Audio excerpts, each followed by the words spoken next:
Hi, good morning. We're live. Hi, Rashida. Hello, good morning, good morning. We're going to talk today about first steps for Black women who want to leave the country, who want to move abroad.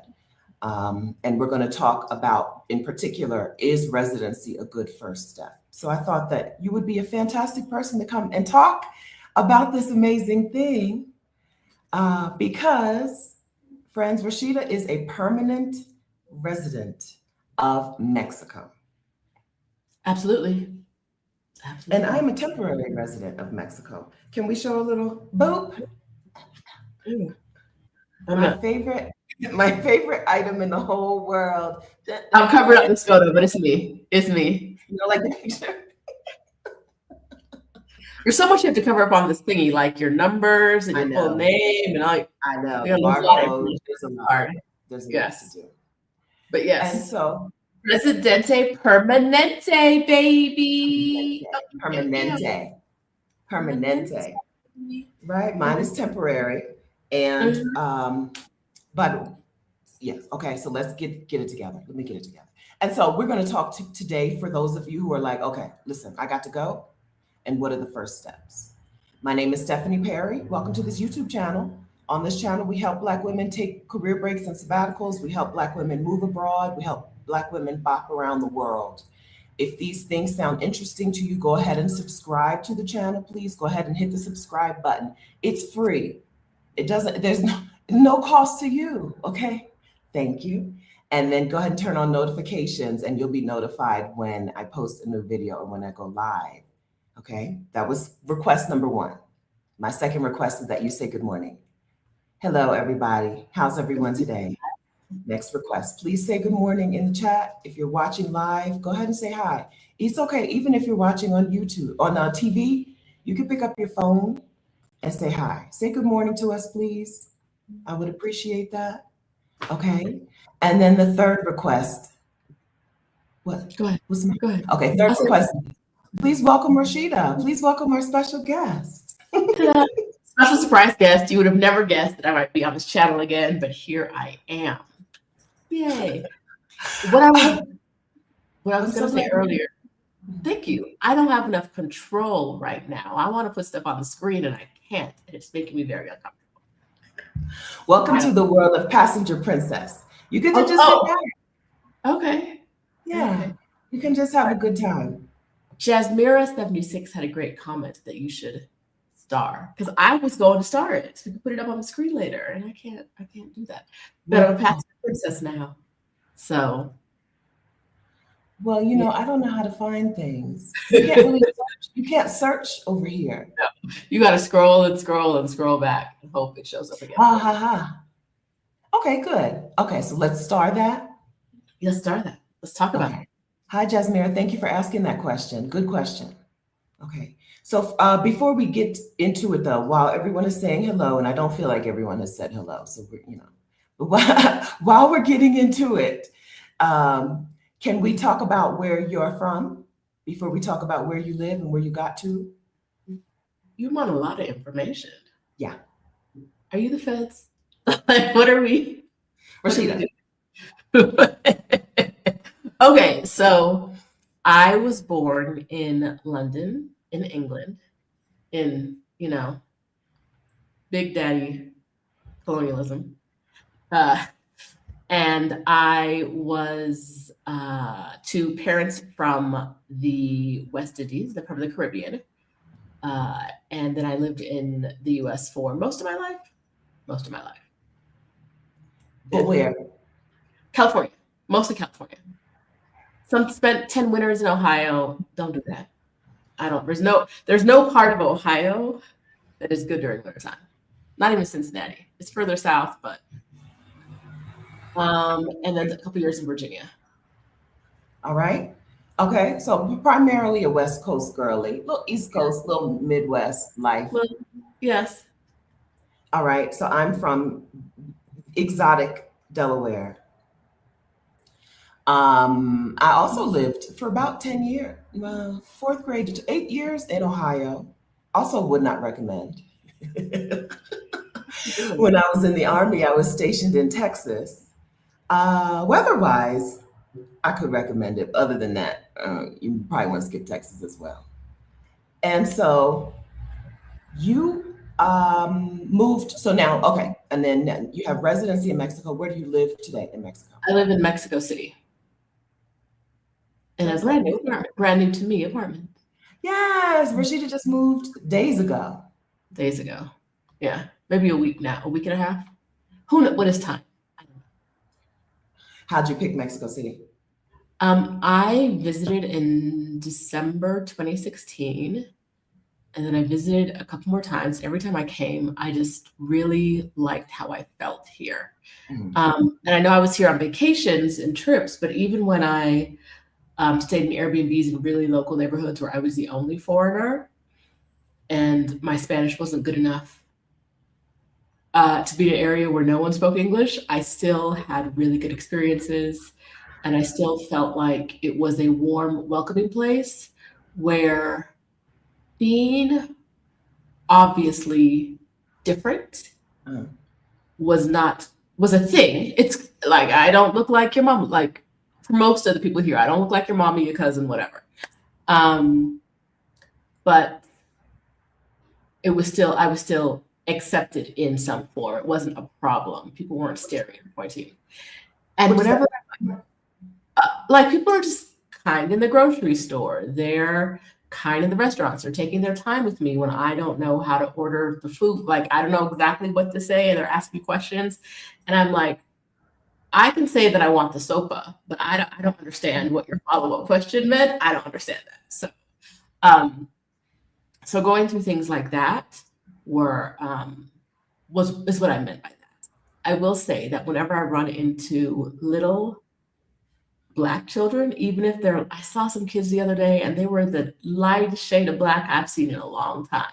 And they were like, she's one of us, right? Like they know, these, like the little Black kids know that someone in their family looks like this and they don't see it often. So they will stare like, look at Auntie right there.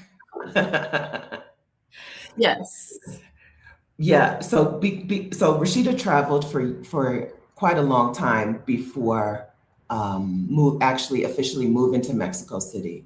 And so you spent a lot of time around the world in places where people stared at you and right where people were where you stood out for a long time. Yes. Yeah.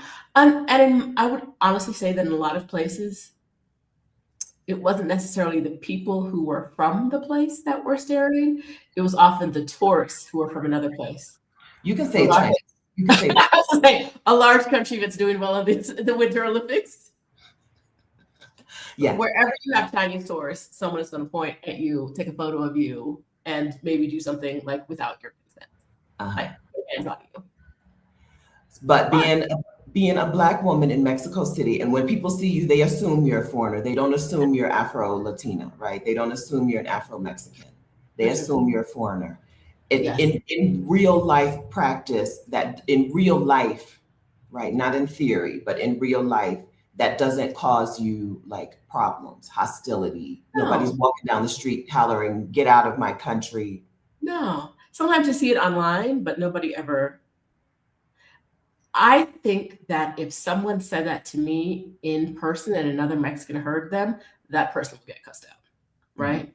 Because like it's a very communal environment. It's a very communal society. So the idea that you would make someone else feel unwelcome or unsafe is just not a thing that people do, right? Yeah. That doesn't mean that like everybody is accepted everywhere, right? Like my experience is going to be different from the people who are Afro-Indigenous, but that's what I'm experiencing right now. Okay, great. So you moved to Mexico. It's been more than 6 years. So you moved to Mexico before a Trump presidency, before even Black Lives Matter, the 2020 jump off. Right? I left the US in the middle of a Trump presidency. So I moved here after he was already president. Okay. But the first time wasn't like the second time, right? Like the first time was bad, but. Did that factor in? Was that part of your decision? Was that part of your reason to move permanently out of the United States? No, sorry, I have a leaky nose right now. Okay, no problem. When I left the US to travel the world for a year, I was going because I needed a break from my job. Yeah. Because there was going to be a side happening, I don't know which one, and I was like, I love my life too much to continue to work here with people who are like driving me insane. And so I went to travel the world for a year just to take a break. And in that traveling, I felt better in, I would say, 90% of the countries I went to than I did in the US, Yeah. right? And so after a certain point, there was no question that I was going to move back to the US. It was just kind of like, okay, well, where will I put my bags for a while, right? Like, where will I sit down? Where will I rent a place or stay in an Airbnb long term? I knew that when I left to travel for a year, my idea was that I was going to come back, exact same life, an apartment just like the last one, a job just like the last one, but hopefully less murder in mind, right? Less a job, the same kind of life, same friends. And then after being away and seeing how other people lived outside of the US, I realized that the part of me that thought life in the US was good was that part of me died just by seeing other people living their lives somewhere else. And that was really important to me to see that there were people there were places where lives come first and then it's work, right? It changed something. Traveling and seeing other cultures for a year changed something inside of me. And I realized that everything we've been told about the US is a lie, right? We're all told, especially someone who comes from an immigrant family, who's an immigrant myself, whose family were all immigrants, we've all been sold that America is this great country, that, blessings are falling from the manna from heaven every day, streets lined with gold. And as a Black person, especially, it's like, oh, this isn't what they told me it was going to be, right? And even if you get that level of success that, like, we're told is important or we need to get, or you get the big house or the fancy car, there's no getting off that escalator, but is slowly going up, but is sucking all the energy out of you as you ride it, or you actually like carry that escalator on your back. You're the engine pushing that escalator up, and other people are riding on the escalator, right? Those people the rich people you're making richer are riding on the escalator. You're pushing it uphill. It's sucking all the energy from you, but you're also slowly going uphill too. And I just realized that life wasn't for me anymore. Like, I wasn't interested in being in the rat race. And I saw no way of getting out of the rat race while still being in America. I think I did feel like the US, I feel like I can see the future a little bit, see the future. I was traveling full time September of 2015 to 2016, right? And then I was back in the US briefly until early 2017. And every time I would come back, I was like, these people are worse. Mhm. Every time I would come back. And then we had 2020, right? Then we had the winter of 2020. And I happened to go to a house sit in Mexico, maybe fall of 2020. And Mexican people were standing in line, getting their vaccines, getting their booster shots, wearing their masks, walking into stores. They had there was always two people out taking your temperature, giving you hand gel. Mexican people were like, before you walked into a store, yes, don't bring them germs in here.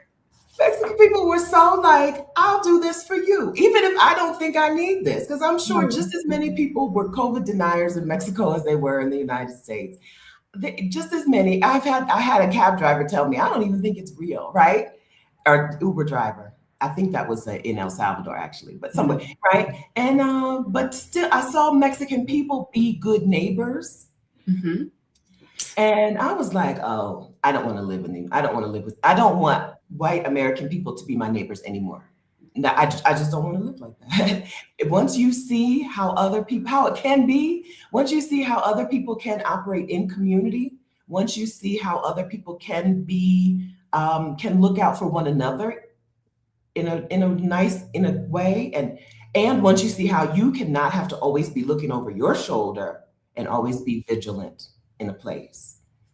I knew I wasn't coming back. I think 2020 was when I was like, absolutely not. Even though during that sabbatical, 2015 and 2016, I knew I didn't want to live in the United States anymore, right? I saw that weather didn't exist in some parts of the world. Winter didn't exist, and my money went further in some places, and people were nicer. I think 2020 was when I was like, I will not ever be living back here. Mm-hmm. For me, being down here for not all of COVID, because I was in the U.S. in the beginning of it, but for most of it, we have a large city park that is twice the size of Central Park. The park has gates though, because at night you're not going to be in that park at night. They lock it up. After dark, get out. But I was there. I was trying to walk through the gate, and there was a employee paid to take everyone's. You were not getting into a city park. That big old park, the size of Central Park in New York. You were not going to get in if you had a fever, because you might breathe on somebody, right? Like, and they might. And there was no one who was like, oh no, I don't want to. There was no pushback. And it's not that Mexicans are just more docile. It's that like Stephanie said, it's very community minded. It's my cleaning lady, last time we talked about it, lives with 6 people, right? And if one of them, I don't think it's a mansion. I think it's a small space. And so if one of them gets sick and brings it home to everybody else, now everybody's sick. Now how do we pay the rent, right? If nobody can go to work. That's not just, that's one example of watching it work in person in a Mexican subset, but it's also larger than that. People just really care about their neighbors, right? Yes. It's also 23 million people, so we don't play. Like, get out of here with that. You sneeze in public, and people are going to look at you like, don't bring that around here. That's right. It is very kind of thoughtful. Yeah. I know that most American people think that I guess the U.S. is the baseline for most American people. And we would assume that this is how things operate around the world, but it's just really not. And once you get to live or see or spend a good amount of time in a place where things operate so differently, it's really hard to come back. So part of the reason that I don't live in the United States is that I just don't want to live around American white people, right? And so I don't live in Mexico, even though I have residency in Mexico. I live in Bogota, Colombia, and Rashida lives in Mexico City. So let's talk about yours and my first. Let's talk about living here, American white people. Add that to the list about like, if you do, what if I do? Where we are right now. Let's talk about living near American white people in other countries, right? So you're in Bogota, I'm here. Let's skip it for now, but let's add that to the list of topics. Okay, we can talk about it now if you want. Okay.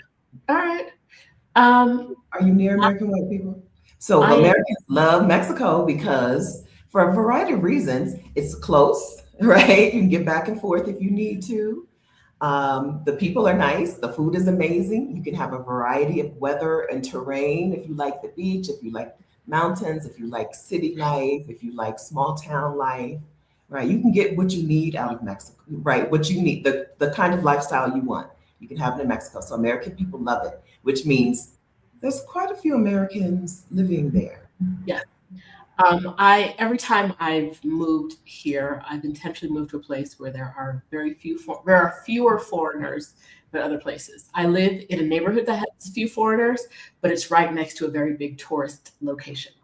And so I end up seeing, there's a weird thing. I don't like American white people tend to ignore me, like pass me like they can't see me here. Great. Love it. Thank you. We don't need to interact. But a weird thing happens.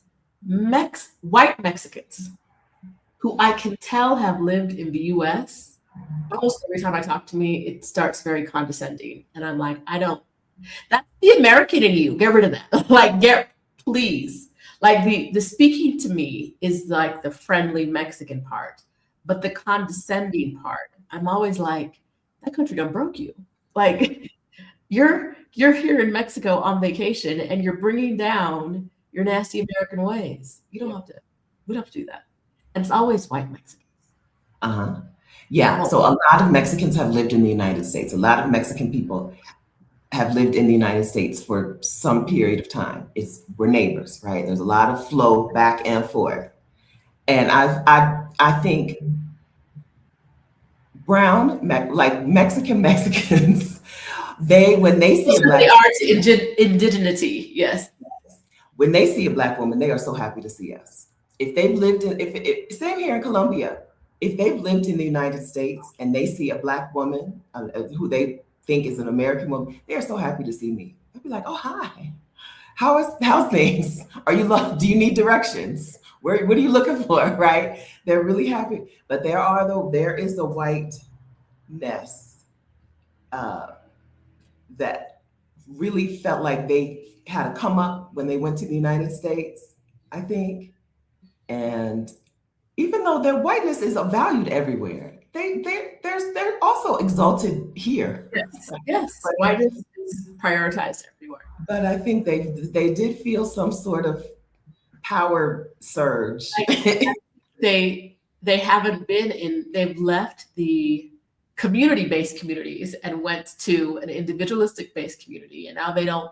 Their brain is functioning over here when they need to be over here. So yeah, it's always interesting to me whenever that happens. Like, we don't have to do this. We don't have to do this. Yesterday, a man walked up to me and started talking, and I was like, "Okay, bye." He started saying something, and I was like, "No, bye," because the whiteness, the accent, I don't. You're from the U.S. Mm-hmm. and you're a white Latino. No, thank you. I don't know what you're talking about. No, thank you. We're not going to have this conversation. And a problem that happens is a lot of Black American people who move abroad go to those same neighborhoods that white American people move to, because the information on the internet is like, this is a good neighborhood in Mexico City to move to. This is a good neighborhood in Medellin to move to. And so you leave the United States and end up with them same neighbors that you had in Atlanta, in wherever you came from, the same place, the same people you wanted to leave behind, you end up neighbors with. If you go into neighborhoods that have a lot of expats, right? A lot of Americans, a lot of Canadians, you're going to run into those same people.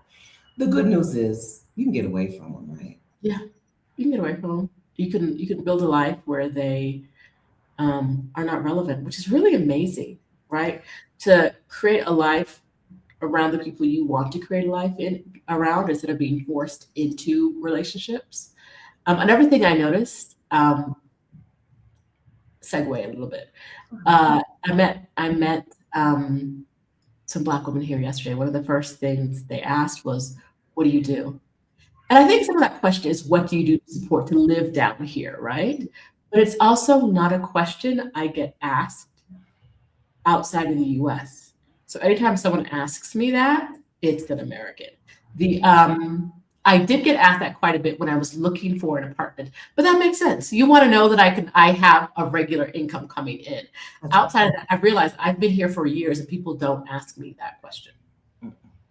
I don't think my old landlord knows I lived in her place for 5 years. I don't think she has any idea what I do. Because I paid the rent, right? That's all she cares about. I paid the rent. I don't know what she don't know what I do. I have a house guest, and so we were coaching in our membership program when my house guest arrived. So I went down to security guards earlier, and I was like, "I'll be working when she gets here. Can you just let her up?" Because they don't do that normally. You got to come down and get your guest. And I was like, "I'll be working." No, not a question about, well, what do you do? Because girl, you stay here, you're in the house all day. They have no idea. For weeks. They don't care. They don't know and they don't care because they don't place value on you based on what work you do. right? In the United States, everything is the question of what kind of work do you do is often how much respect should I give you? How much respect are you due? Are you a cashier? Are you a surgeon? Then I will then decide how to treat you and how much to respect you. And in a place where those things don't matter, in places where because of taxes you make the same amount of money, right? In Europe, Huh? a surgeon and a preschool teacher make the same amount of money after taxes, right? And in places like this where you can do whatever, they don't. That's not how they decide how they're going to respect you. Mm-mm. And so, no, nobody asked that question. Yeah, so and it's a dead giveaway for you're an American. It's a dead giveaway. Yeah, someone at a event the other day, someone asked me the question, but decided to ask it in Spanish, and I was like, I've literally never heard that question in Spanish before, except for my Spanish teacher because she did the whole "what does it ready do?" Right? I've never heard a question in Spanish before. You're trying to act very local. Was not it's not Mexican person. You're trying to act very local, but the Americanness is coming out of you. Sibongle says in Panama they ask, "Are you here on a pensionado visa?" Like, how are you living here, girl? I'm living here the same way you live here. Yes. So, all right. So for us, moving abroad meant first we bopped around the world for a while, and then we just stayed in a place that we really liked. But is that a typical first step? Is the first step to moving abroad getting residency? I was in Mexico for maybe on and off for 2 years before I got residency. Okay. It was a time when Mexican people traveling on a U.S. passport Mhm. who come to Mexico, I believe it's the same for Canadian passport, can stay for at that point.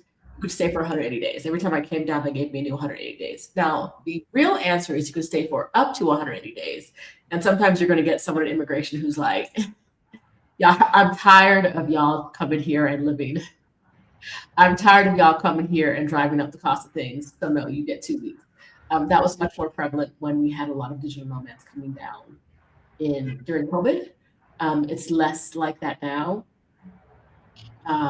But yeah, I was coming down, staying for as long as I was coming down, and then I would have to go back to the US for something.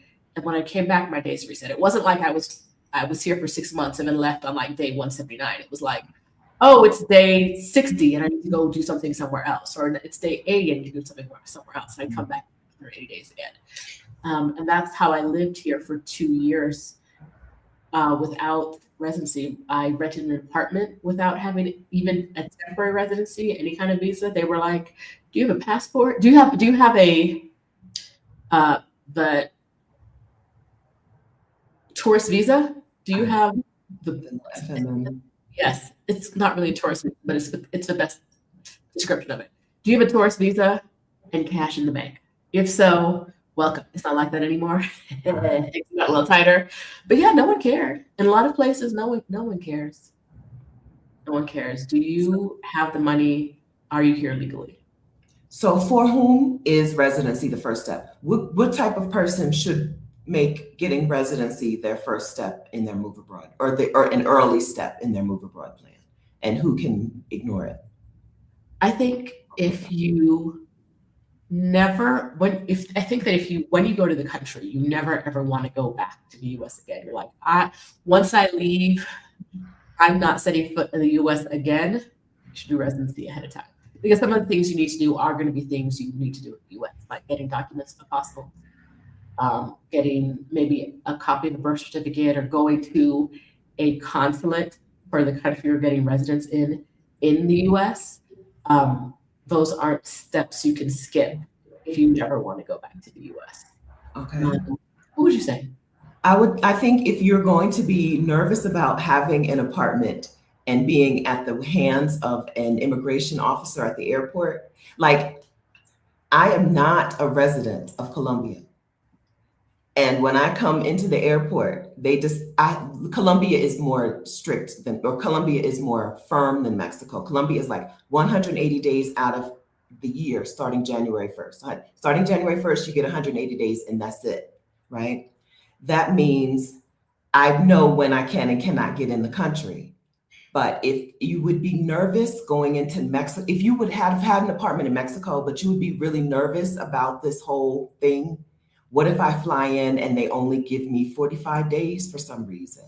And then I gotta leave and come back. If you would be really nervous about that and you just want to have the card, Right. if the card is gonna make you feel more secure in a place, go ahead and get it. Go ahead and get residency. Yeah. Who else? If you could So, get residency or a citizenship based on your parents, do that now. I'm not even saying like do it before you leave the country. I'm saying do it today. Now, I am someone who can and has not done that. Someone in my YouTube community hit me up the other day and they were like, Rashida, when are you going to actually do that? And I was like, first of all, we want you to. what is this accountability? Please. We want you to. But yeah, no. If you are in that category, it's a good thing to get now, just in case. Yeah, so we'll move. Jasmine, I'm going to put your question on the screen so we don't forget it. So, and we'll talk for a second about the difference between citizenship and residency. Yeah, so I would add to that, if you think you want citizenship in another country, if you would love to give up your US citizenship, okay, and your pathway to getting citizenship in another country is to first get residency and start the clock, then you need to go ahead and get your residency now.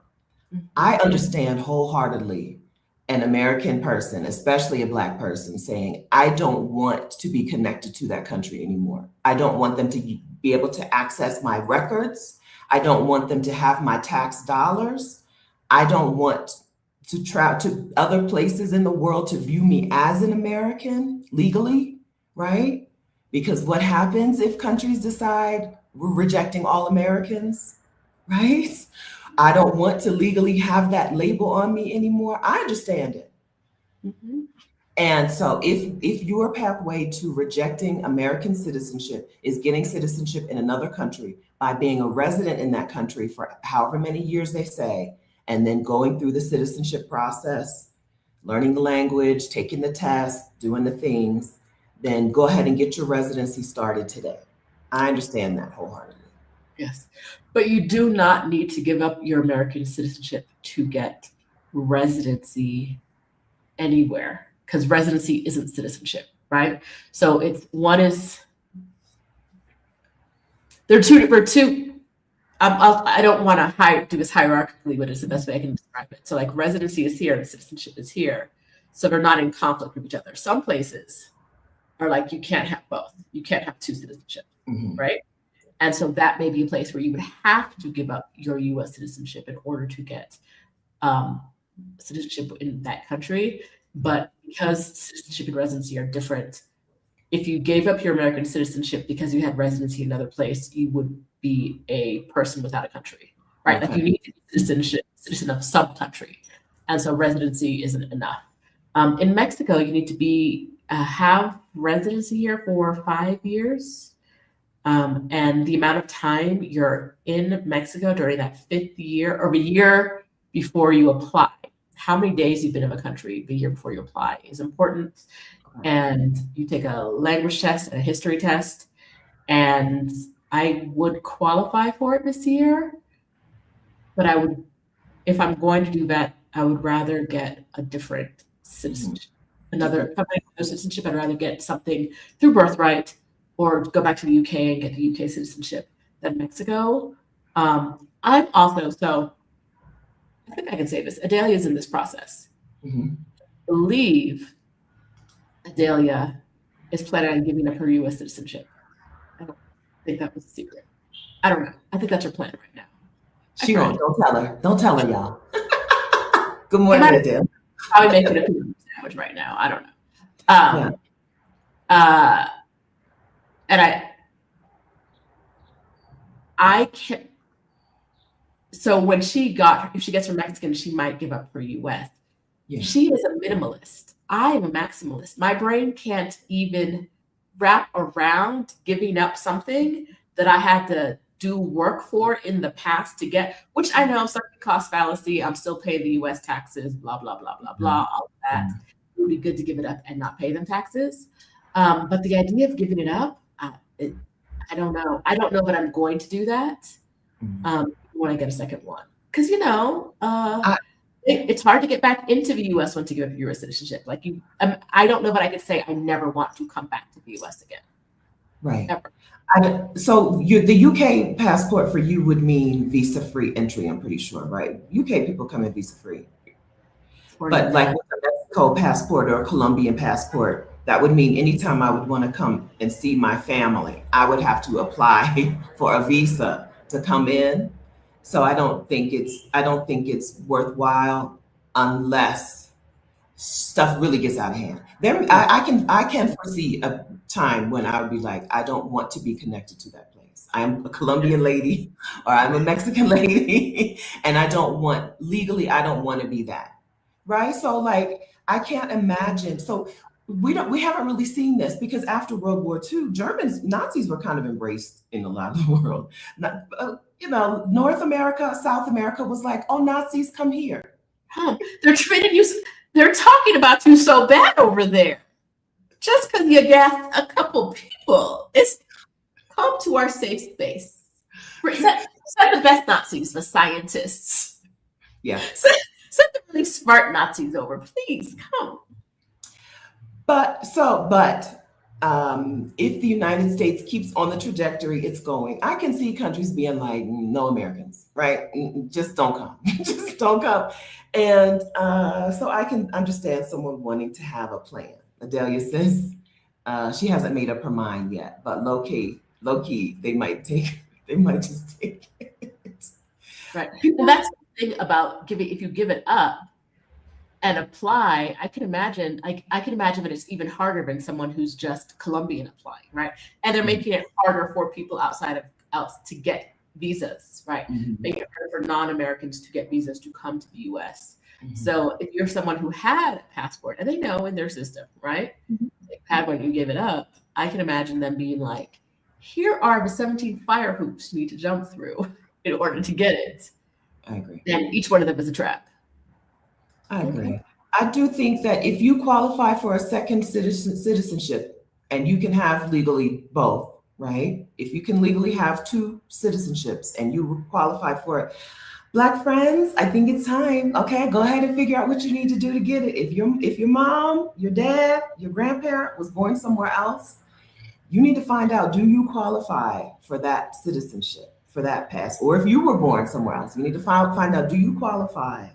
And what documents do you need to get together to get those things? Things are bad. Okay, the United States of America is not a country where you can just be like, I'm gonna let it work itself out. I think Black people need to be proactive.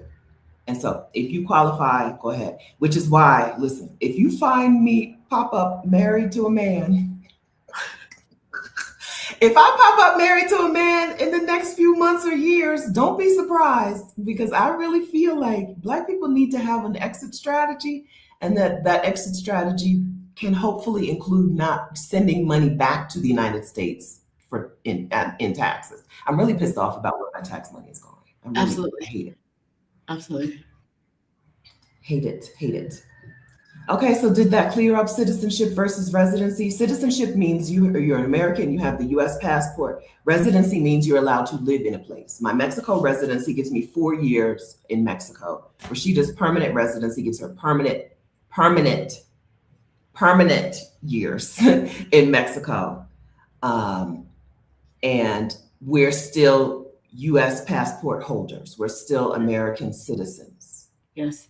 In order for them to stop me at the border and be like, girl, you can't come in, like they will have had to have some kind of process around me. I will have had to have been found to do something. and it's gonna be, I don't know if it's like a mini trial or what, but like it's not like America where we're just like, we know we gave you this green card. What if we just put you in a holding cell for a little while and see what happens? It's not like that. It's really like, oh, you done fucked up, right? Like if they take your residency away, you've really done something, not just we changed our mind, at least as of today, right? I think for a long time, we were in a world where the U.S. goes, other countries follow, and we're not in that world anymore. No. Other countries are looking at us like, ew, why y'all do that? What are y'all doing? What in the world? That's not how you treat people. The president of the United States of America said just yesterday that he had the power to tank a whole bunch of countries' economies. People are not going to be, it's not going to be a time when people are going to be like, oh, hello, Americans, welcome. Okay. I think if you have a desire to get yourself and your family out of the United States in the next few years, I think it's time to go ahead and take some action. And so for these groups of people, we think residency. So if you know you don't want to come back to the United States, if you know you're not going to be good with uncertainty in terms of how many days you can stay in place once you get there, go ahead and get your residency. If you want to eventually become a citizen in the country that you're moving to, go ahead and get a residency. Get a residency that you qualify for and that fits your needs, and get it done, because you don't want to leave things up to the kindness of the United States government. Not if you look like a Black person, right? I don't think you want to have to rely on the US to do the right thing for you or your family. The good news is that there are residency visas that don't, what we didn't say, a thing that we didn't say is you should get residency only if you plan to move to that country right now. Because there are plenty of countries who will give you a good amount of residency, whether it's a year or 4 years or permanent, and never ask you, do you live here? How long have you been here? Now, there are countries who are like, we would like you to be here 300 days out of a 365. And that is probably a country you shouldn't consider doing residency for until you want to move and you want to actually live there.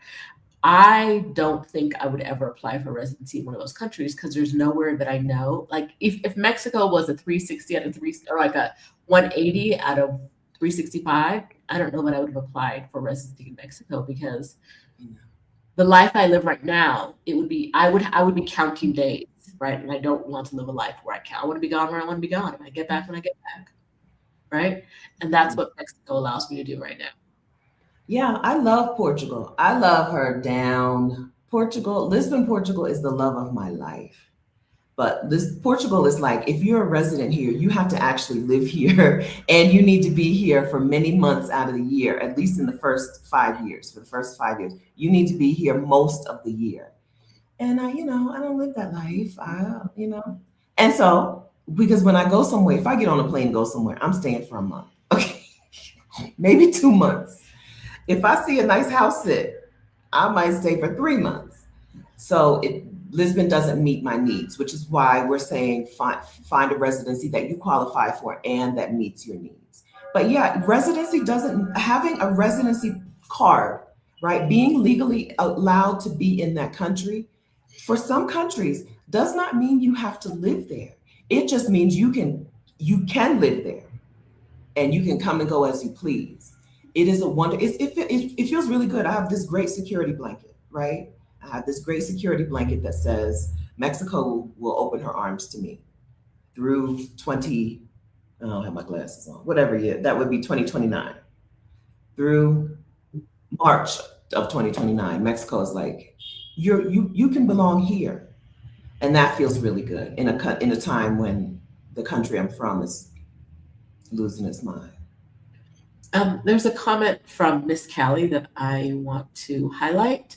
And she says, I'm encouraging my son-in-law, walk with us as we go through this chain. I'm encouraging my son-in-law to get Mexican residency through his parents.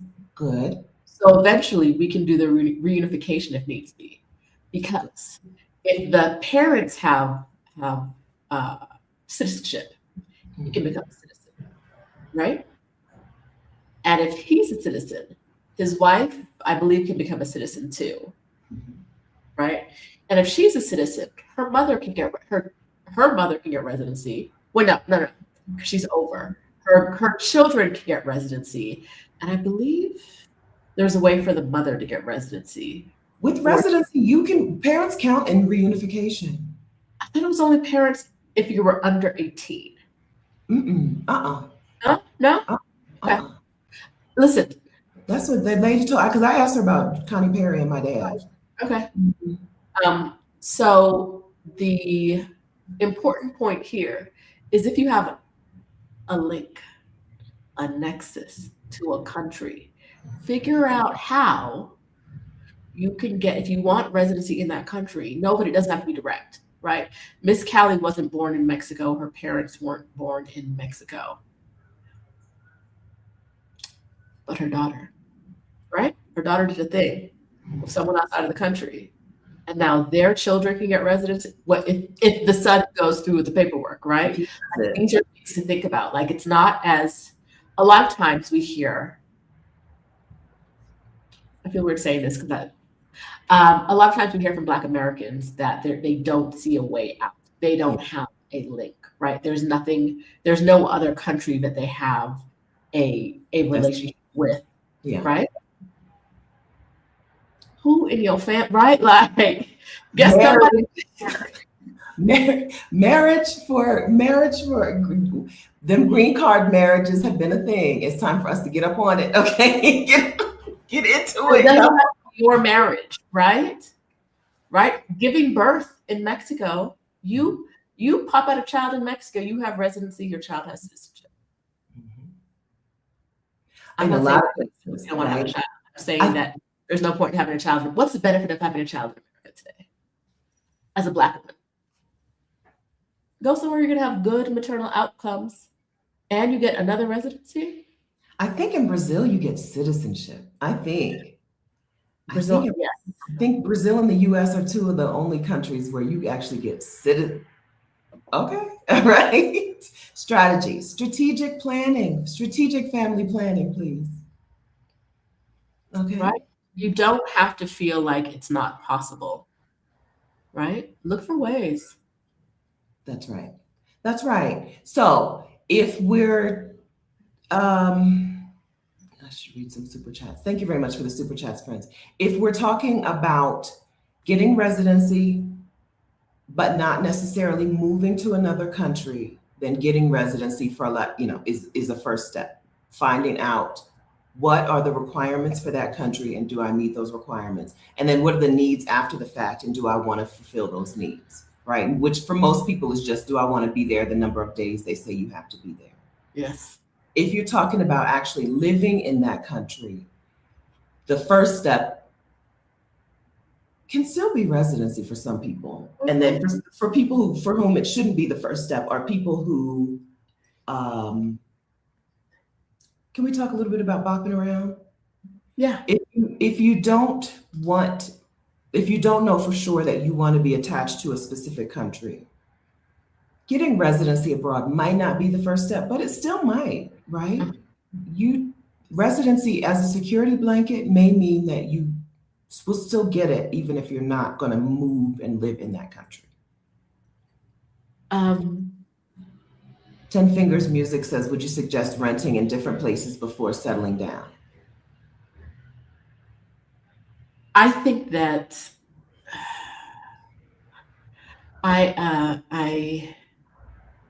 the foreigners I spoke, Americans I spoke to yesterday, one of the first things the husband said to me was, we're looking to move, but I looked at buying real estate in Cabo and it didn't look right. We looked at this place, now we're looking at this place to buy real estate.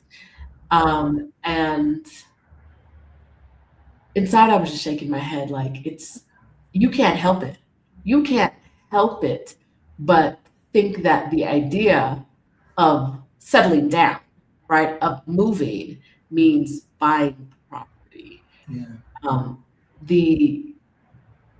The inclination of doing research to figure out what what happens in that country around ownership, around renting. Are people renting? Are people buying? There's no thought into that. We're just bringing our American mindset. And I know this isn't what 10 Fingers Music wants to talk about, but it's what I want to talk about. Just give me a second. We'll get there. The idea that I owned a home in America, and so if I move to Mexico, I need to own a home, is going to get some of y'all mollywopped. I just say it.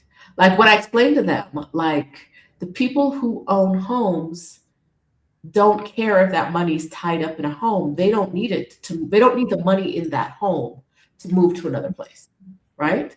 So these places stay on the market for 2 or 3 years, 5, 10 years. They don't care because they have other money. And they looked at me like, that's crazy. And I was like, yes. And you didn't know that because you had done the research before you decided you wanted to buy a place. Yeah. Love you, mean it. But it's important that we spend some time looking at how different markets work, right? In America, you don't move if you own a home, you generally don't move to a new home until you sell that home, right? And so because money is tied up, you are house rich, your money is tied up in the home. Outside of America, in a lot of places, that's not the same. Buying a new home has nothing to do with the old home, right? Nothing to do with that. I got 1, 2, 3, 4, 5, 6, 7 house monies, right? Like, don't matter to me. If having your home on the market for 4 years and no one buying it would not work in your life, we got to leave the American mindset and realize that that's not. We don't need to do things the way we used to do things, right? And so renting in different places is always what I would recommend for anyone from America, especially if you're unfamiliar with the specifics of the local real estate market, right? That's right. I live in Mexico City where the ground is sinking. I don't know how to say this enough. People don't hear me when I say it. The ground is sinking. If your foundation is sinking into the ground, you're going to have home problems. Do you want to be responsible for them? I don't. I don't. I'm not lifting a house, right? I'm not. What are we doing? Right? And when those homes continue to sink, generally what happens is they're destroyed and something else new is built there. Yeah. You think the people whose house is destroyed are getting their money back that they put into the house? No. That's right. It's really important. If your idea of settling down is to buy a house, it really is important that you spend some time learning the real estate market. And that is not just what can I buy and how much will it cost me? Like there's a lot more to it that most Americans don't consider because what can I buy and what will it cost me are generally as far as we go in our real estate search. Yeah, but it's just not how things are done in other places. It's really homeownership. There a lot of countries don't have a middle class, right? And so you're playing rich people games as a middle class person. And even coming from America and thinking, oh, I'm rich here, you're not. You just don't know it because you don't see the real rich in that country. You're not rich. You're not rich. You're not poor, but you're not rich. No, please. Okay, all right. But her actual question, okay, she's talking about actually just to find a place to live in another country. Do you recommend renting? Do you recommend renting in multiple different places? Let's take this as 2 questions. Do you recommend renting in different neighborhoods? And also, like, do you recommend renting in different cities to find a place that you like? So this month in Exodus ASAP, we're talking about scouting trips. And on Thursday, my coaching is about what the research you need to do before your scouting trip. And I think some of that, I think this comes into a scouting versus non-scouting question. You don't need to live in the places if you've visited the places and you know what you like. I also feel that a lot of us think that when we move, it's a one-time thing and then that's it. When you should open yourself up to the possibility of living somewhere for a couple of years and then living somewhere else for a couple more, right? That's right.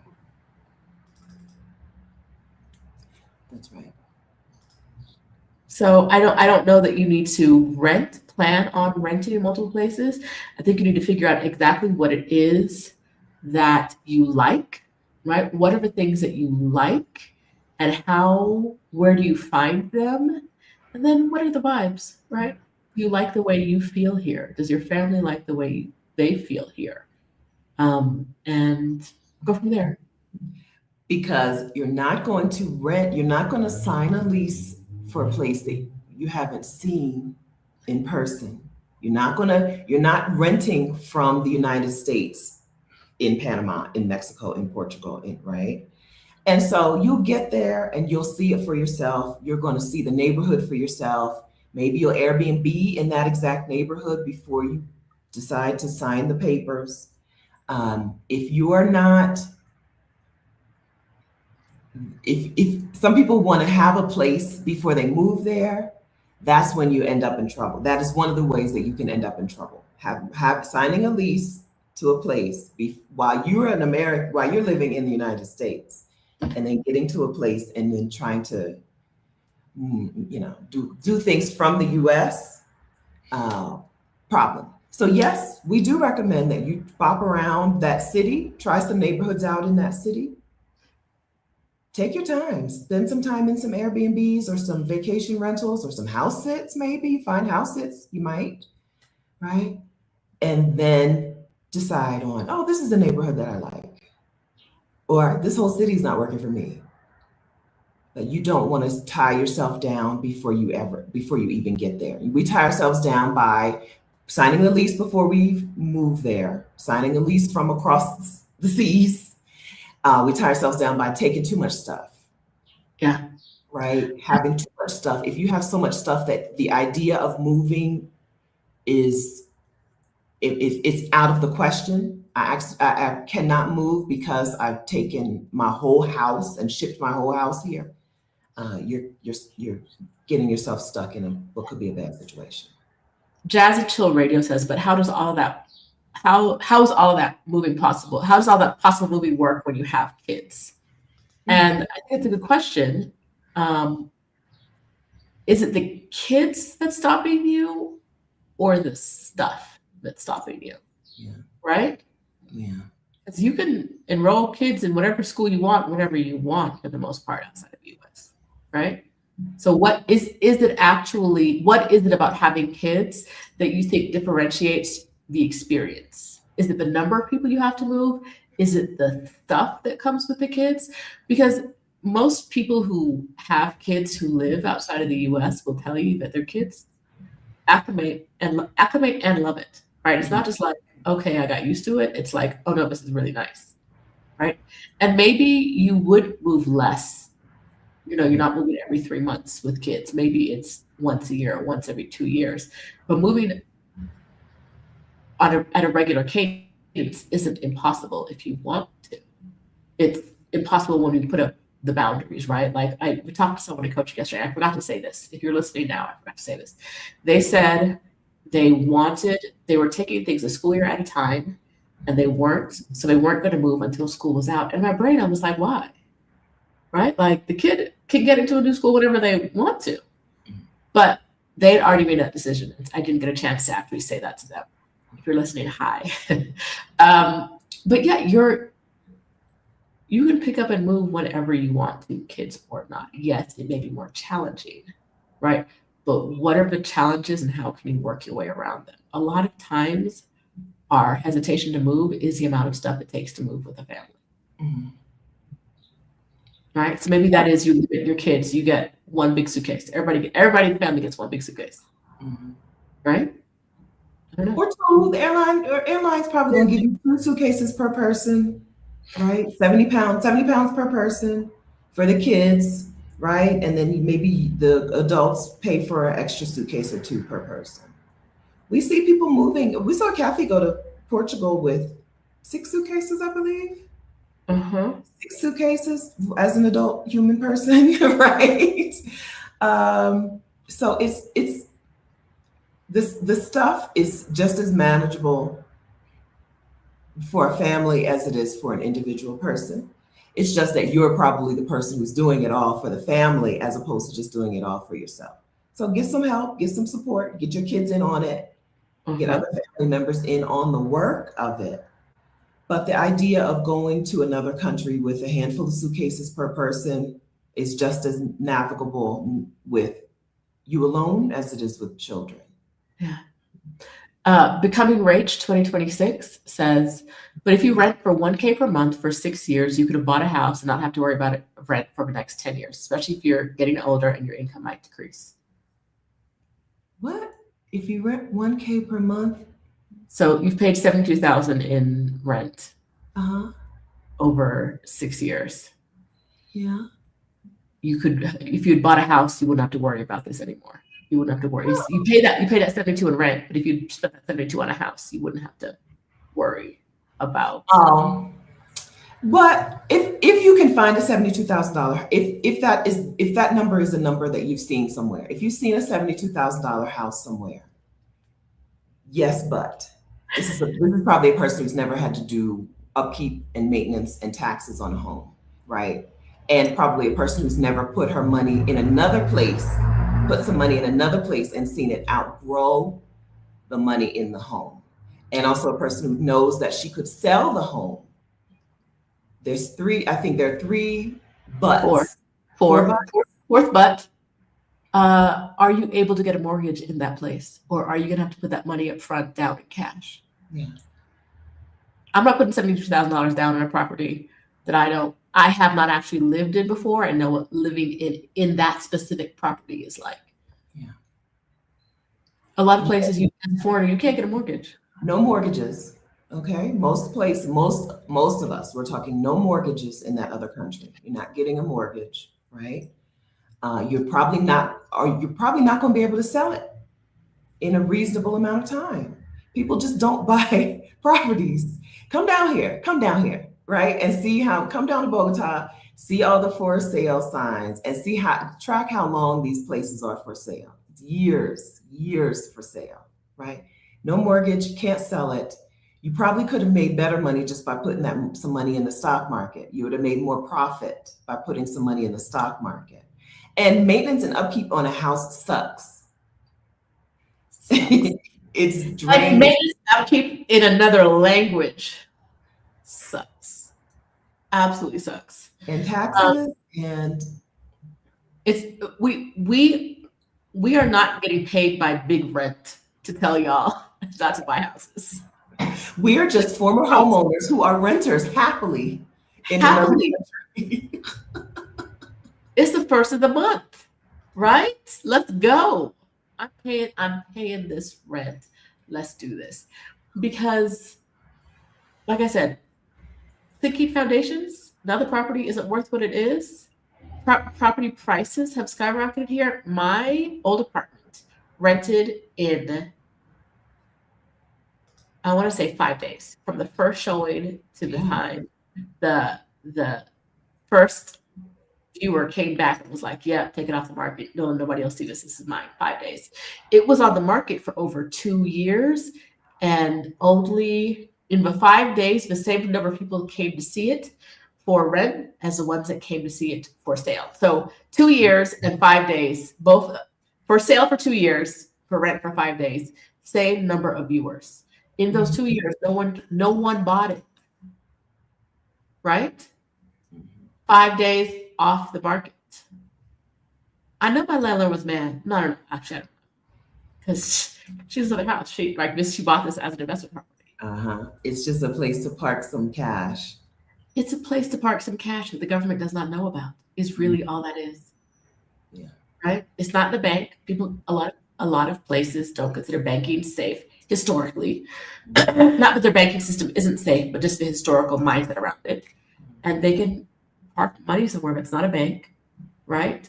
Do a little light fraud, and the government doesn't know you're having rent coming in. You have an income. Yeah. Great. You cannot compete with that. That $72,000 house, I promise it's not. Even in another country outside the US, it's not what you think it is. It's like Stephanie said, You're trying to play rich people games, right? Yeah. With middle class money. It ain't that. We honestly, like, we're not trying to talk you out of this because we want you to make bad decisions with your money. We're telling you that buying a home without knowing how the game is played is how you lose your money. Okay, pin in that or period to that. Also, buying property in a place where you don't live, have not lived, is a colonizer move.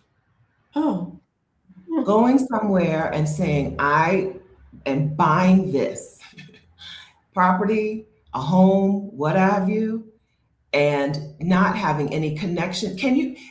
Do you remember how you felt when white people moved into Bed-Stuy? Do you not remember? It was just like a generation, not a decade ago, 2 decades ago. Do you remember how that felt? When white people moved into, I lived in historic Ninth Ward in Wilmington, Delaware. Do you remember how it felt to see white neighbors moving into historic Ninth Ward who had no connection to Wilmington, Delaware, did not care, did not like it, didn't like the people, didn't spend any money in the neighborhood? Do you remember how that felt? It does not feel good to see people moving into your place and buying up stuff with no connection to the place and paying rent to even the land, even the person they buy it from isn't even a Mexican person. Nobody's benefiting in Mexico from you moving to that place. Do you remember? so becoming rich followed up. And I want to say this with love. It's not going to sound loving. I'm so sorry. Okay. I'm so happy. She says, nope, I have one in Italy, a home in Italy for $52K. I also invest heavily in the market. Plus, I rent it out for $700 per month in Italy. Yeah. That's the colonizer move we're talking about. You don't even live there? I bet they don't like you. Your neighbors don't like You don't even live there, baby girl? Yeah. You bought a home. You bought a home locally to rent back to either the locals or foreigners. That's the colonization that we're talking about, right? We see it when white people do it. You can see it happening when white people do it, but a lot of times we think because we're Black, we're exempt from it. It's not the same activity or doesn't have the same end result. When you were talking about buying a house, I thought you were talking about buying a house to live in, and I was like, okay, right, whatever. Your neighbors know you, fine, whatever. At the end of the day, you're renting it out. We don't recognize some things because we've always seen them, right? And so we don't recognize the harm, the danger of capitalism. We don't recognize the danger in seeing everything as a way to flip and make more money because we've always seen that, right? I walk down the street and I'll be like, I could do this, I could do that, right? It's the way we were raised and it's the people we were raised by. But that doesn't make us a good neighbor. It doesn't make us a good resident. It doesn't create the world that we want to create. If you own property, if you go and buy property in a place where you have no connection, then people are not going to like you. I don't care. I don't care. And that is step one to colonization. You don't know the neighbors. You don't speak the language. You just go and you're just an American snapping up property. At some point, we have to look at what that looks like. We have to look at ourselves from other people's eyes. Doesn't matter if it's India, Italy, or Ghana, or Mexico. Do you want a world where everything is for profit at the expense of your neighbor? I don't think that's what we want. And I think instead of recreating that around the world, we should go someplace and live like they live.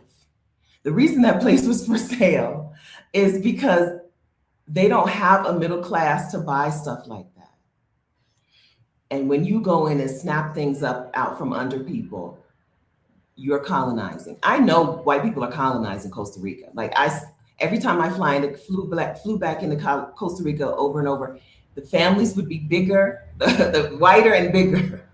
And I'm like, these people are just colonizing this place, but they don't see it. We have to be, we have to, we have to be more thoughtful about how we move in the world. The love of money is the root of all evil. I believe that. I don't know about some other stuff. I do believe that the love of money is, if money is your God, if you worship money and you will do it, a person who will do anything for money will do anything for money. They will screw you over for money. And that's what we look like when we go places we don't live and we snap things up and we charge high rent and we whatever. We are, it's evil. I think. Yeah. And I think Stephanie said a lot of times we don't realize. Sometimes we realize and we don't care. Okay. And I think that's it's important to recognize also that what you're seeing from governments, right? Is that what the locals actually want? So we see a lot of places that are like, oh, come buy this €1 house. Mhm. Is that what the locals want? Right? And if so, there are very few ways to make money in this world that are like guilt-free, right? Even the stock market, baby, right? Like, I'll leave my money in there, but I know there is harm being caused. I'm not directly causing the harm, but I'm contributing to it by having money in the stock market, right? But the closer you are to causing harm to people, the more we have to look back and say, how would I feel if this was my family or my hometown or my mom, etc. Right? In Mexico City in 2020, 2021, 2022, there were a lot of foreigners who were renting places and then subleasing them to other foreigners for a lot more money. And now our housing market is screwed up, completely screwed up. Our costs, you saw a post Steph Daly shared with me yesterday about someone who lived here in 2020. He's now saying the rents are 3 times as high as they were back then. And I'm like, yeah, as someone who just rented an apartment, that feels very right. It does. It does. Rent shouldn't go up 3 times as much in 6 years. It shouldn't triple, right? But people are playing reindeer games of, oh, I can make more money by renting these 5 apartments and then putting them all on Airbnb. And now look at this, right? People who've lived here for a long time are being squeezed, and they're seeing that foreigners played a role in it, right? Mm-hmm. It's still a very happy, welcoming place, but it's not as happy and as welcoming. It's a little, you are more likely to get a side eye now than you were 6 years ago, right? You're more likely to get a nasty comment online now than you would have 6 years ago. Still, it's still not the only white people in the US. But like the people here know that foreigners have played a role in what their lives look like now, and that role hasn't always been positive. Right? If you're going to make money in a way that harms people or the ecosystem, right? Remember when you introduce a species to a lake, it can throw things off. Think of yourself as that species entering the lake, right? Is what you're doing neutral, or can it create harm? If it can create harm, are you being your best you by doing that thing? Yeah. I don't know. So, moving abroad, the first step is almost never buying a property. Okay. Almost never. Now, if your family is from Grenada and you going back to Grenada, that's different. I think it's different. You're connected to that place. But if you're a foreigner, capital F, foreigner, and you're going to a place, please think before you act.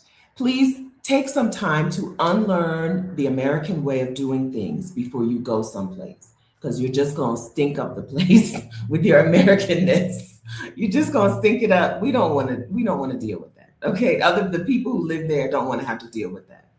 All right. Okay. So I started a bunch of things and then I haven't done any of that. What was this question? What if you want to get permanent residency in, for example, Mexico, but your income is Social Security or retirement? Hello, Hughes. Social Yeah. Security and or retirement or pension is how most people have moved abroad.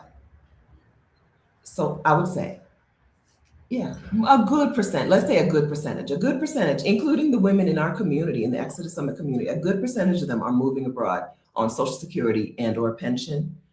Um, so yeah, okay. So there are numbers. Countries have numbers and they say if you make this much in permanent income, you're welcome. Mexico has a number, Panama has a number, Ecuador has a number, Colombia has a number, right? If you bring in this much through retirement, through pension, welcome. The doors are open. When you have that, I think that it's like the easiest. Would you call this the easiest group of people to move abroad? I think that's the easiest group of people. And I want to shout out Panama because people don't hear it enough. 1,000 American Earth dollars. We just hit four figures. Just 1,000 US dollars in permanent income. That could be disability. Army, you get a little disability, it hits 1,000. Good. You could be, as long as you're 18 or over, and get $1,000 or a month in permanent, you'll have it for the rest of your life income. Not I have a job. We're talking Social Security. We're talking from any way you got it, right? Whether that was like from a parent or whatever. $1,000, a pension, disability, Social Security. Yep, that's it. $1,000. That's what it This is. is why when we say that, like a lot of times, Black people feel like they don't have a way. There's a way, right? It may not be to the country you want, right? But a lot of times, if you don't feel the need to rush for residency or citizenship, and a lot of times you don't need to, go to a country where if you want to get out of the US, go to a country you can get to, right? Sometimes that's just the answer. Go to a country you can legally, whether you want to bop around for a while. If you don't want to bop around for a while and you do want to get residency now in a country you can get residency in, and later in another country when you qualify, right? This isn't that I've done it one time and so I'm done. You can get you can collect residencies like Pokemon cards. You can get others. You can get more. Yeah. Right? So AJ, hi. AJ Willistrader, hi. $1,000 a month in permanent income qualifies you for residency in Panama and Ecuador. I think Ecuador's number is a little below $1,000 a month, right? So pension, Social Security, U.S. Veterans benefits, $1,000 a month. You're qualified for residency in those countries, and maybe some others. We know the most populars, but maybe some others as well. Mm-hmm. Yeah.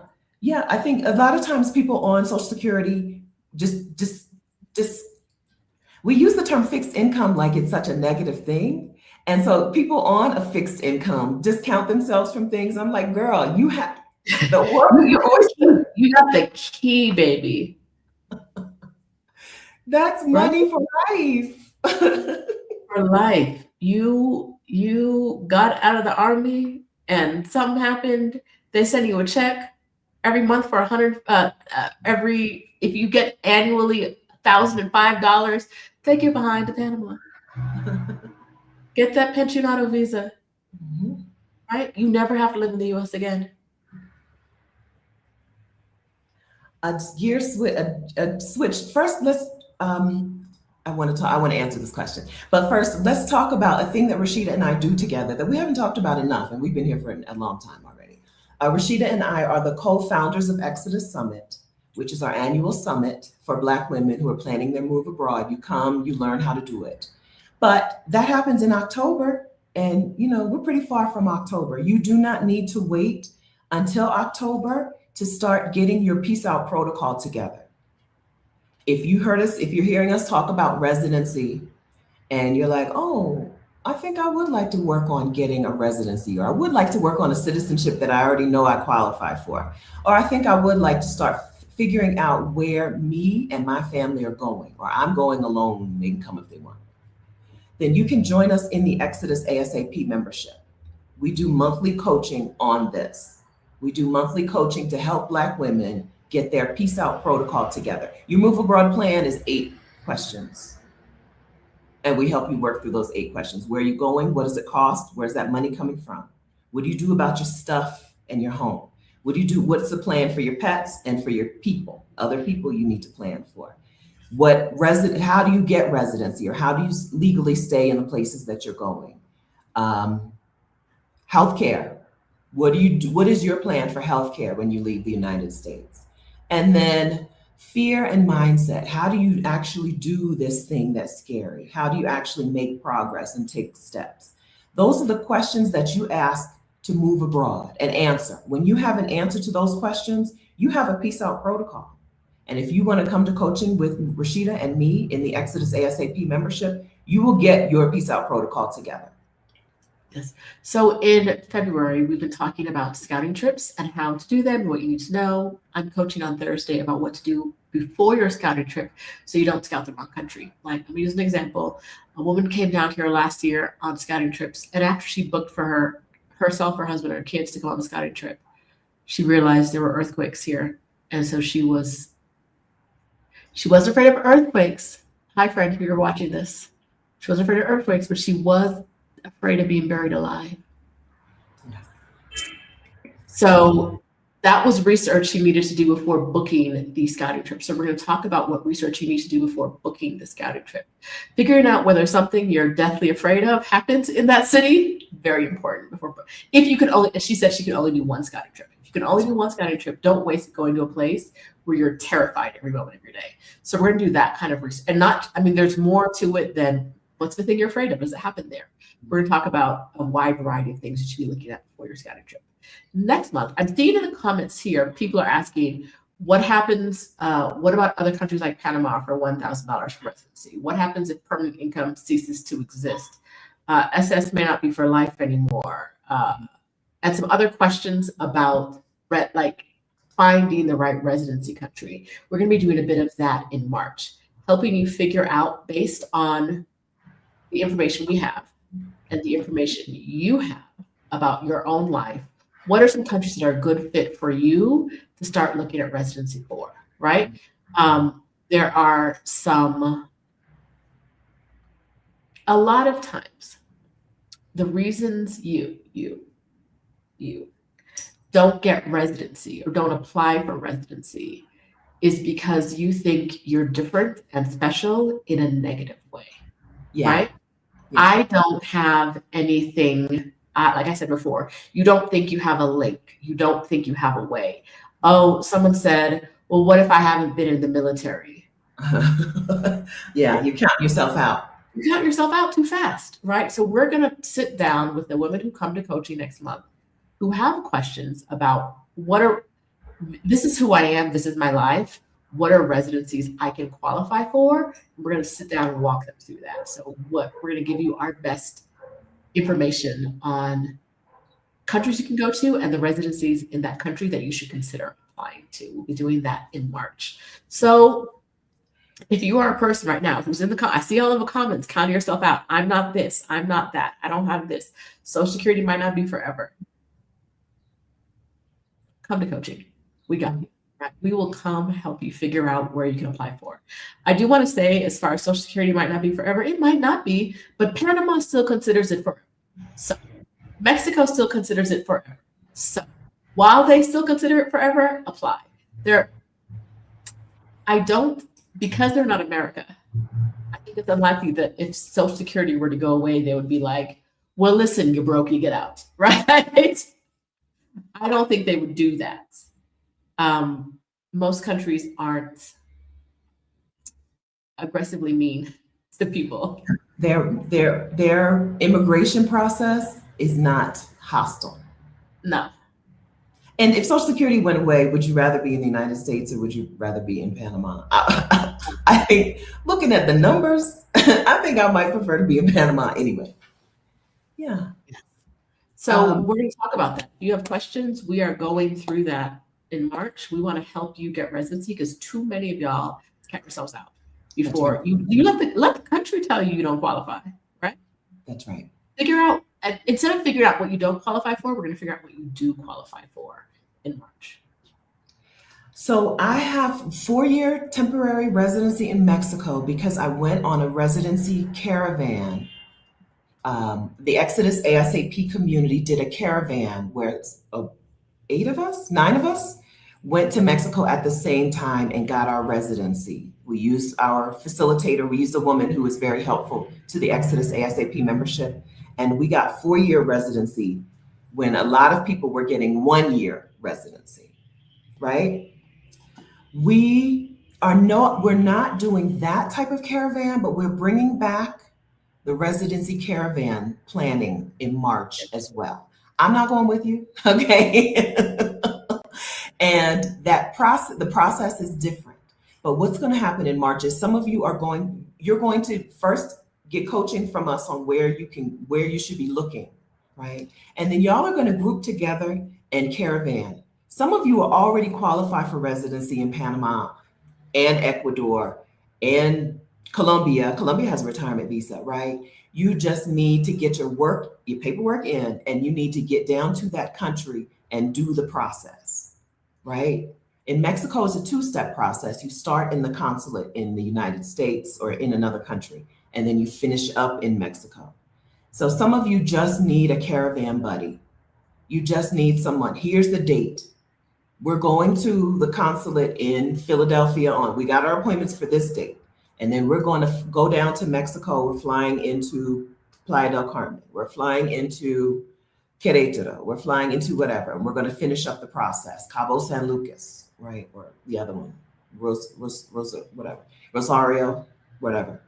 So y'all are going to caravan together. Inside of the Exodus ASAP membership, March is DIY, okay? Because we're not going, okay? But March is DIY residency caravan time. You're going to organize your caravan. Some of you will do it in March, but some of you will organize it for future dates. Yes. That's what I was going to say. Yeah. So we had 54 Black women. Exodus ASAP existed on the 1-year anniversary. Our team put together some information for us. And in 1 year, 54 Black women got residency in another country from the Exodus ASAP membership. More than one a week. Get it in. Yep. This is a thing, okay? This is a thing. When you join the Exodus ASAP membership, you make progress. Yes. Okay? And I wanted to say to, I don't know what her thingy looks like. Where is she? There's a mom here. Okay, Shetta Goddess said, I feel like there's the urgency to leave, but I wish I didn't have to rush. Yeah. I am going to guess you haven't started the process yet.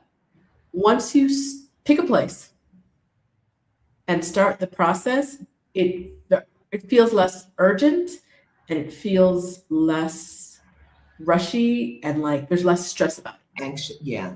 There's less about it when you pick a place and start the process. I could be wrong, but my guess, based on the comments you made here today, is that you have not actually taken the first significant step, right, towards making it happen. Every time you take the first step, then the second step, and the third step, your anxiety will go down.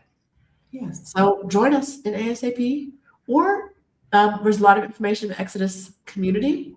Join us somewhere, right? And be in community with other Black women who want to do the same thing. Exodus ASAP and the Exodus Summit community and Exodus Summit, the actual summit, are all for Black women and their families. That means the Black woman is the one who comes to sessions and events. Anybody else who's not a Black woman should not be there. Thank you, friends. Love you. Yeah, action is, I want to go back to action is the antidote to fear. I know it's the times, listen, it's bad in the United States. I think that if it's, I understand why somebody would be feeling really anxious and really afraid right now. I understand that. Action is the antidote to fear. I told you, having this card has given me so much peace of mind for me and for my parents, right? And that is a result of just taking some action, right? It's a result of the Exodus ASAP membership helping me, just like it helped the women who are members. It helped me, the co-founder, as much as it's helped the members.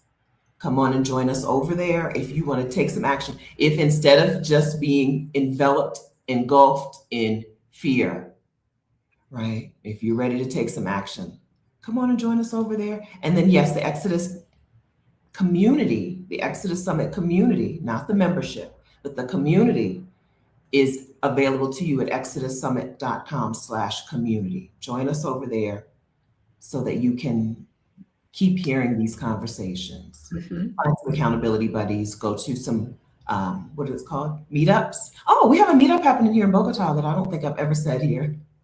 You do? I didn't get an invitation. Ain't no woo-woos on my phone. There's one in Chattanooga today. Good. They be getting together. Chattanooga. Listen, I have to find out, like the rest of y'all do, on the Appy app, They be getting the Heartbeat together. app. Oh, hey, did you guys get an email from Heartbeat on Friday? Did anyone summarizing? I did. Oh, Did y'all get okay. your this week for the very first time, the members of the people, the women who are in the Exodus Summit community for the first time got like a weekly digest of here are the greatest hits, here are the top things you missed this week in the community. So that was fun. Okay. What did we miss? I didn't get an email, or if I did, it's in I the did. emails I have unchecked. I So what did. did I almost texted you, but then I was like, no, she got hers. Yeah, No. I was like, oh, look. It broke it down. It was like, here's some events that are happening. Here's some posts that you missed. Here's some questions that need answers. Yeah, Okay. Michelle got hers. Okay. I can't find the window. I've lost you. Okay, Oh. I'll just keep talking. We can see you. Don't forget that we can see you. Okay. Yeah. Yeah. So that's the community. The Exodus Summit community is at exodussummit.com/community. There is a $1 fee to join because we left Facebook. We left the free platform. We're on a paid platform. We're on a platform that requires more hands-on things. And so it's a $1 fee to join, but it's $1 one time. If you're a Black woman who is interested in hearing from other Black women what they're doing, meeting up with other Black women, and making progress, being in community with the same women who are here with the Exodus Summit women, and not missing out on things, then go ahead and join us. We're meeting up in Ghana in June. Two things. I forgot the second already.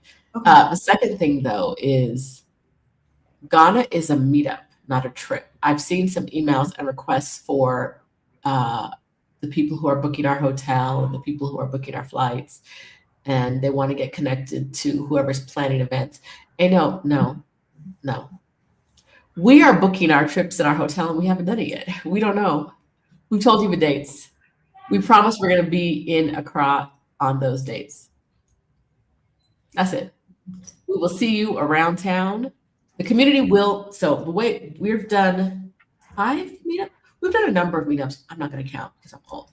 We've done a number of meetups already, and the way it works, since they stopped being paid and ticketed events, is that the women get together and say, "I want to do X.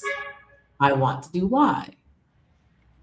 Let's go have dinner at this restaurant at this time. If you want to go, you go." Right? That's it. I'm going to go get clothes made at this place. Who want to come with me? There's space for 5 of us. Y'all go. Right? Which means that because we're community, you don't just attend other things that people are doing, you also plan things too. So maybe you plan for 10 people to go to the market together on a tour, right? Stephanie and I are the only people who get the benefit of not planning anything. Because we plan enough for y'all. We really do. Love y'all meeting. We picked a city and dates. And a date. That's the planning we have done. Everything, there's no who do I pay? Pay whoever you want, right? There's no what time is the flight? You got to get your own flight. You got to get your own place to stay. You got to do all of that on your own. If you don't feel comfortable doing that in Ghana, this trip might not be for you, because it's not, this meetup might not be for you because it's not a planned experience. So you're going to have to do a lot of things on your own. On your own, I mean, not alone, but you're going to have to actually figure it out by yourself or in community with someone else who wants to figure it out with you. It won't be me. But these meetups are fantastic. So much We're fun. talking close to 100 Black women together, hanging out, doing things for ourselves together. We went to Vietnam, February of 2025. We went to South Africa, 2024. We went to Morocco, 2023, and Cancun, Mexico, 2022. I think that's everything. And I mean, it's a phenomenal time. It is a time for you to be out of America, right? Who are you in another place? My cousin, years ago, I was going to Brazil and I asked her to come with me, Denise. And she was like, who would I be in Brazil? Right? And I was like, never mind, you can't come with me. I don't know what's happening here. But you get to be out of America, you get to be Ghana, right? Who are you in another place? And you get to start living that life there. You may actually turn it into a scouting trip if you're at all interested in West Africa, if you're interested in Ghana, Cote d'Ivoire. Where do women in our community want to go? Mostly Ghana and Cote d'Ivoire, I would say, in West Africa. You can turn it into a scouting trip and take some time and check out some different cities, check out some different neighborhoods. Or not. Does not have to be a scouting trip. It can just be, I don't want to call it downtime. It is live your lifetime. Time where you can live the life that you envision for yourself, right? Not the worker life, right? And not the caretaker life, the caregiver life, but the you life, the life where you're the priority and you do the things that are important to you. Do the things that are fun for you.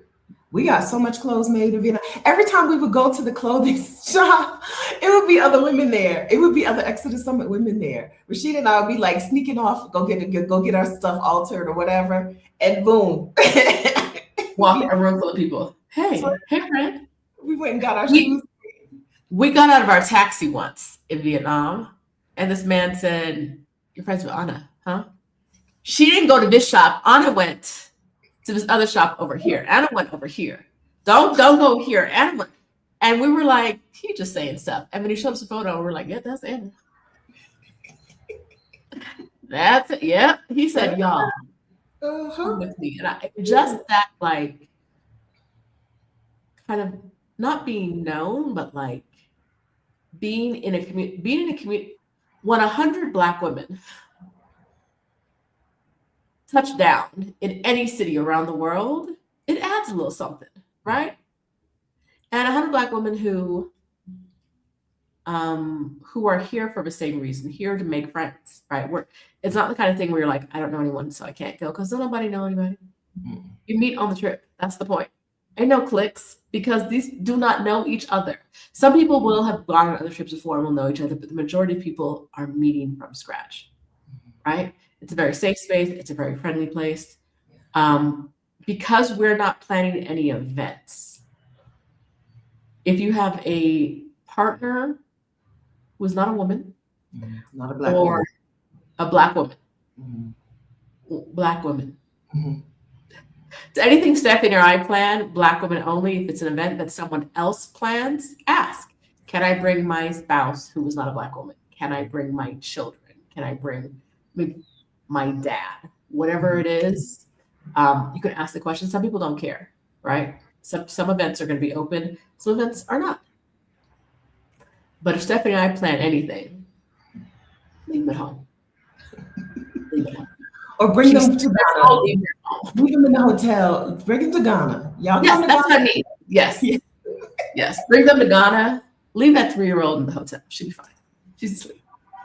There'll be enough other people that they can do something together. Vietnam, we didn't have that, but in South Africa, we did have spouses, partners, other people. They just got together on their own and did their own thing. The men in South Africa were like, well, we're going to do. Somebody ask you. No, we were really glad they did that, Rashida. Remember? We didn't ask them to do that. We were. We were really glad that they got together. They're still friends. Like they formed a little gang. They're still friends. They came to the birthday party, right? Some of the men from South Africa were at yeah. So you don't have to. This is a good opportunity for you if you're not yet in community with people if you've enjoyed this conversation, but you're not in community with other people who talk this talk and who live this life, you should be planning to come to one of the meetups. If you go to exodussummit.com/community, you'll see the list of meetups. I don't think the Bogota meetup is there, but it's April something, maybe April 17th or so, 17th or 18th.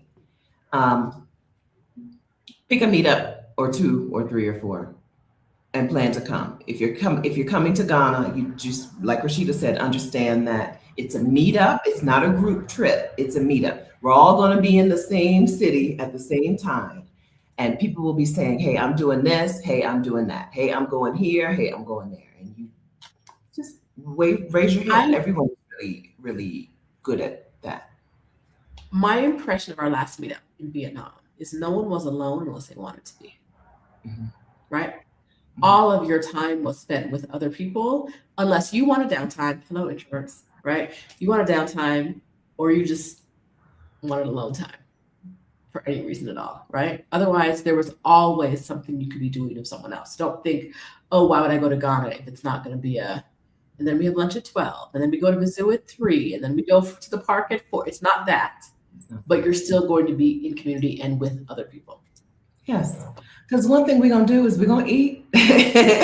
We're going to get some clothes made. We're going to get some body massage, some things done to ourselves. We're going to go see some art, right? It's all the things that you would want out of a group trip are happening, but you pay for it yourself. Basically, the difference is it's very DIY, right? Key wants to know your sign. Can we give her a couple hints? Rashida? Key got to guess first. And then you can give her. Or Key, guess real quick while Stephanie gives you hints. Rashida loves nice things. She is my nice things mentor. And she loves food and to be in the house, and also to be out of the house. I like to be out of the house in the daytime. I like to sleep a lot.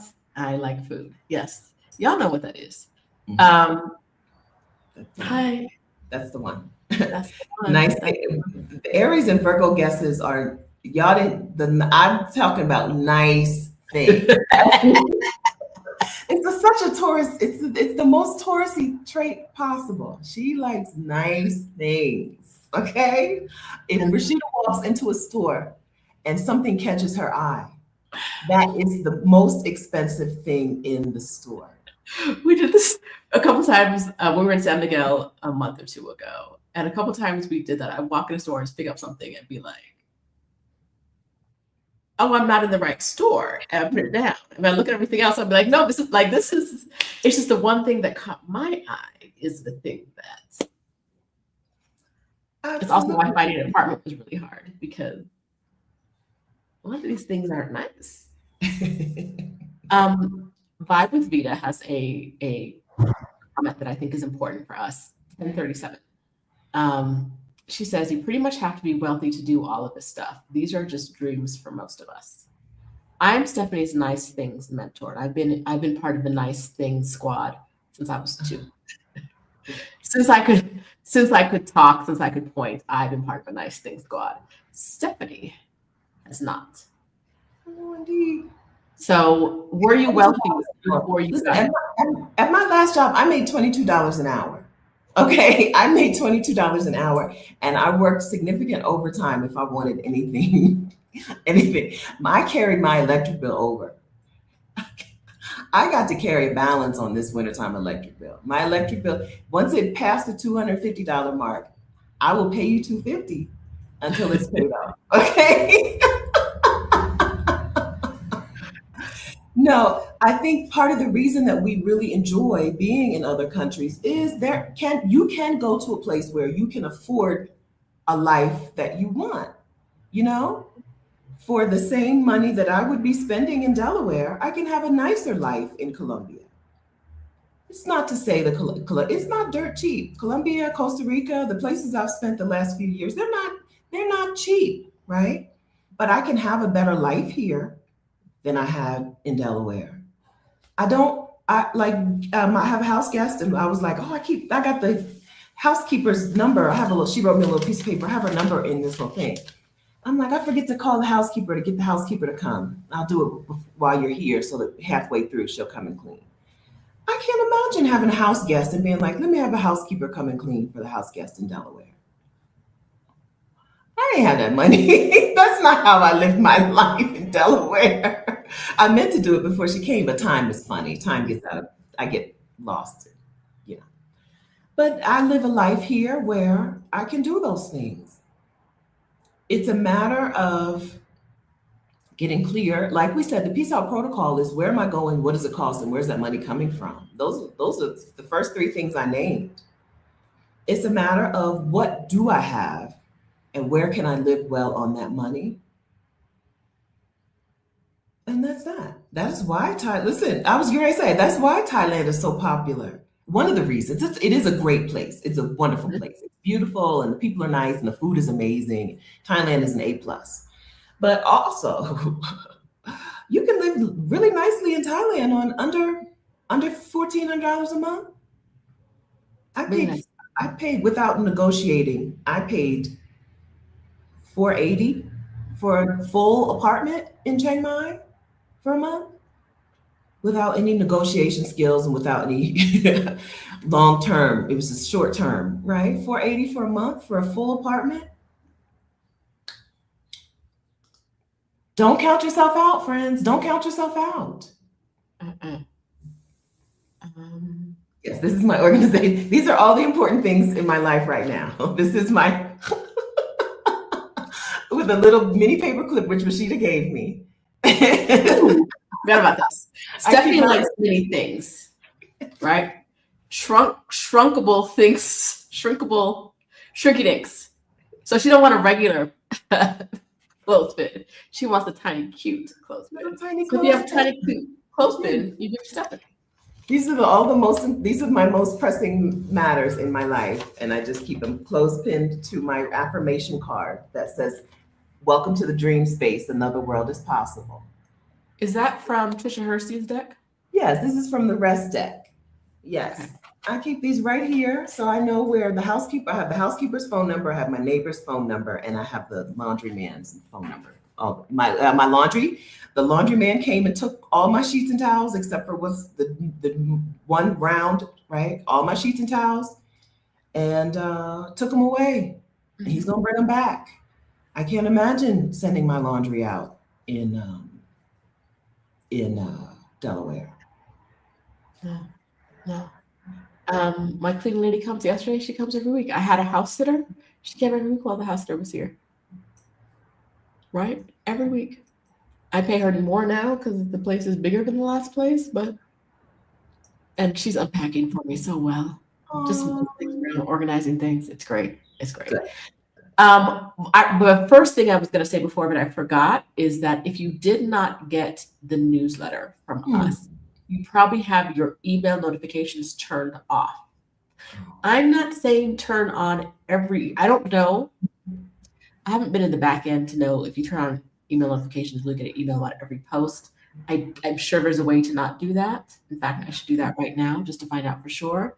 But if you turn on email notifications from the admins, that'll help you out. Let's see. Can I turn on my email notifications while we're talking? That's all we have to do, right, Steph, is make sure our notifications are on in that way. I believe so. I don't know. We may have to put Frances on the job. We may have to get her for if you're in the Exodus Summit community at exodussummit.com/community over on the Heartbeat app. And you're not, and you didn't get a digest. I think it was just called Weekly Digest or something like that Yes. on Friday. If you didn't get the Weekly Digest on Friday and you want some instruction on how to do it, maybe we'll ask Frances to do a little screen recording where she shows where you go to turn on the notifications in the settings.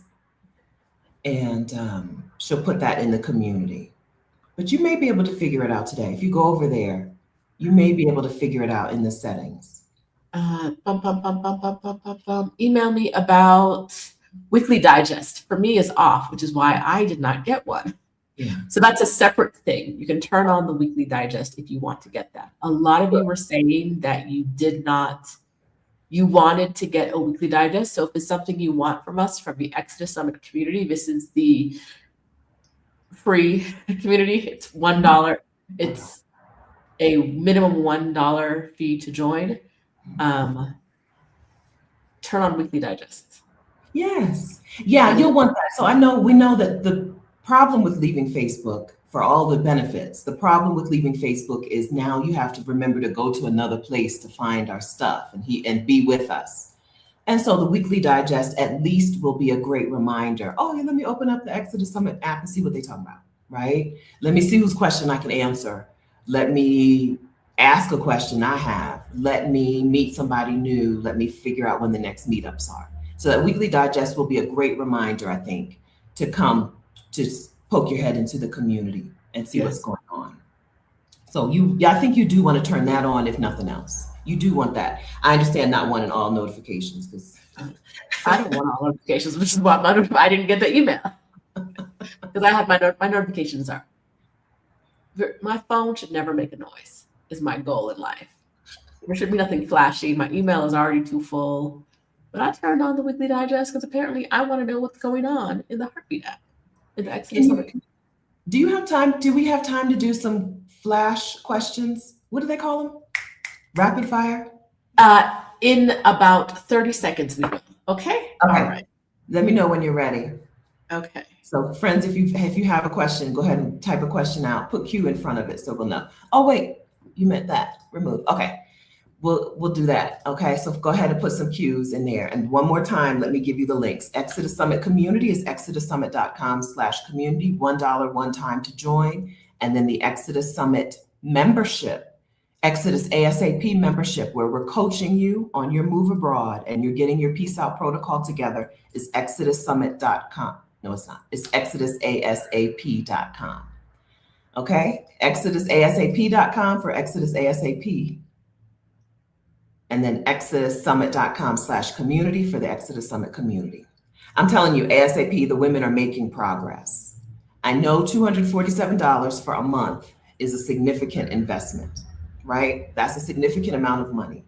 But when you look back at your move abroad, you're going to be glad you spent that $247, whether you were in for 1 month or longer, right? You can join for 1 month. You're going to be glad you spent that $247 because you're going to be moved compared to some other people who are still thinking about it, trying to figure it out and blah, blah, blah, right? $247 to help you make progress is worth it, okay?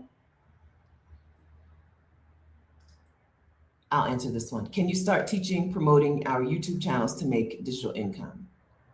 No, you promote your YouTube channel, right? You promote your YouTube channel.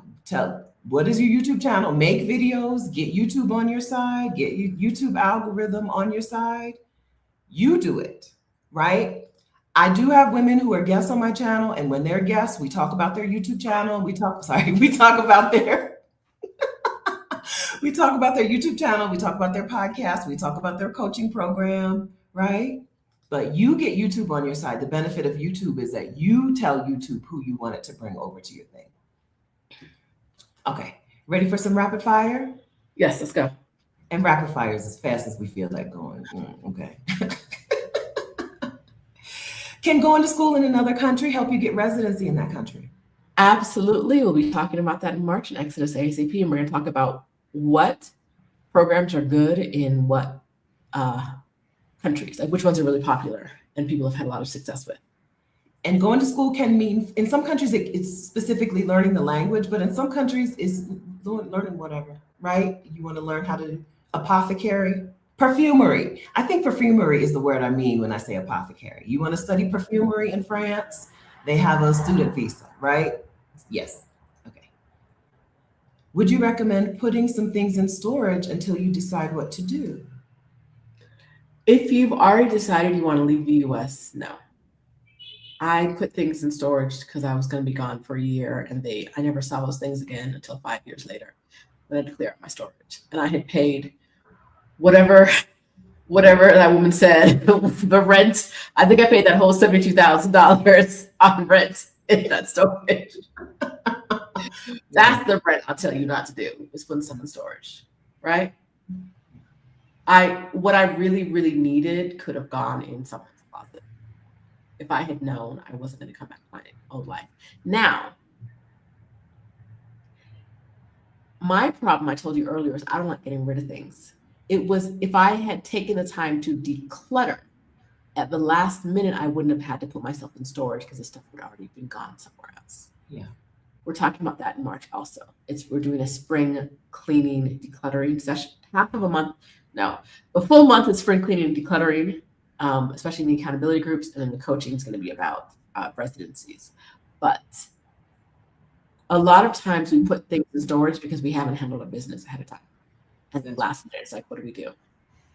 Don't do that. That's right. You need to have a plan for everything you have, right? What do I do about my home and my stuff? Seems like an easy question until you realize what is my stuff. You need to have a plan for everything.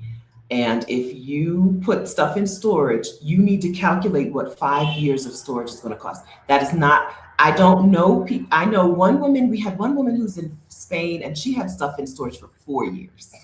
Okay. 4, but I think 5 is a better estimate.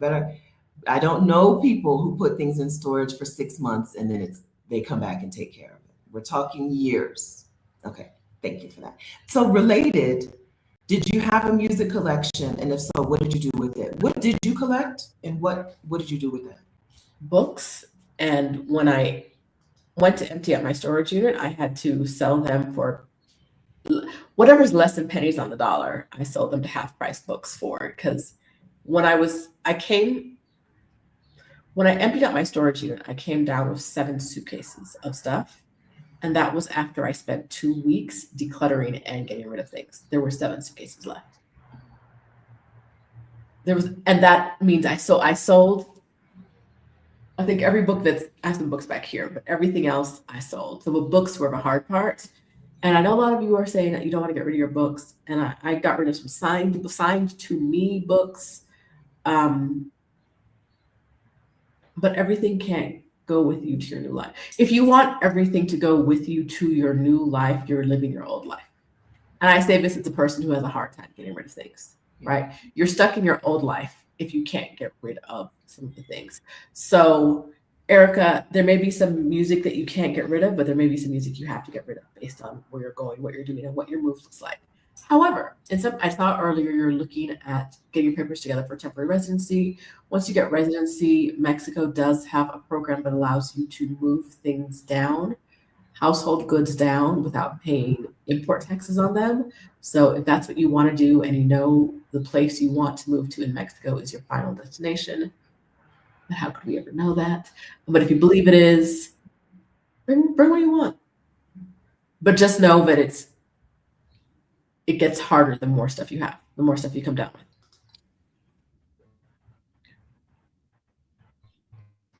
I think I'm frozen. I think you're frozen too. Oh, this is Stephanie's question. Am I frozen?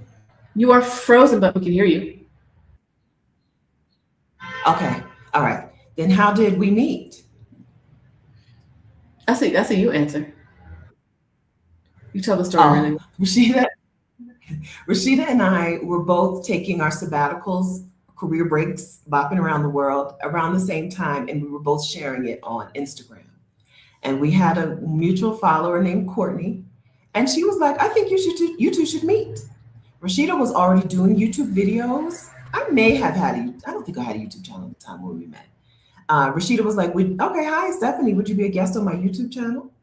She interviewed me on her channel. She was so gracious and kind. I was all over the place. I forgot to plug in my laptop. I just dipped in. I just lost power during the conversation. I probably was late, right?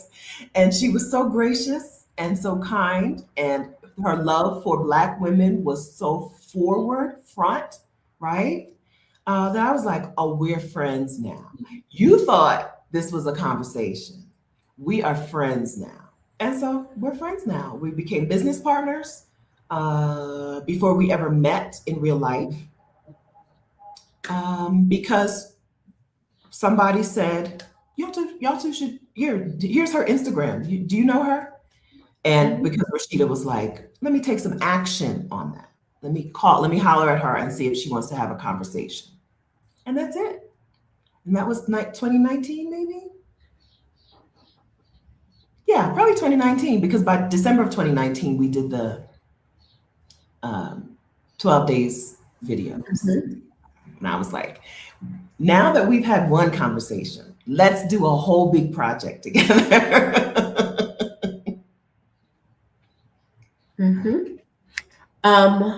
Okay. Oh, you can say more.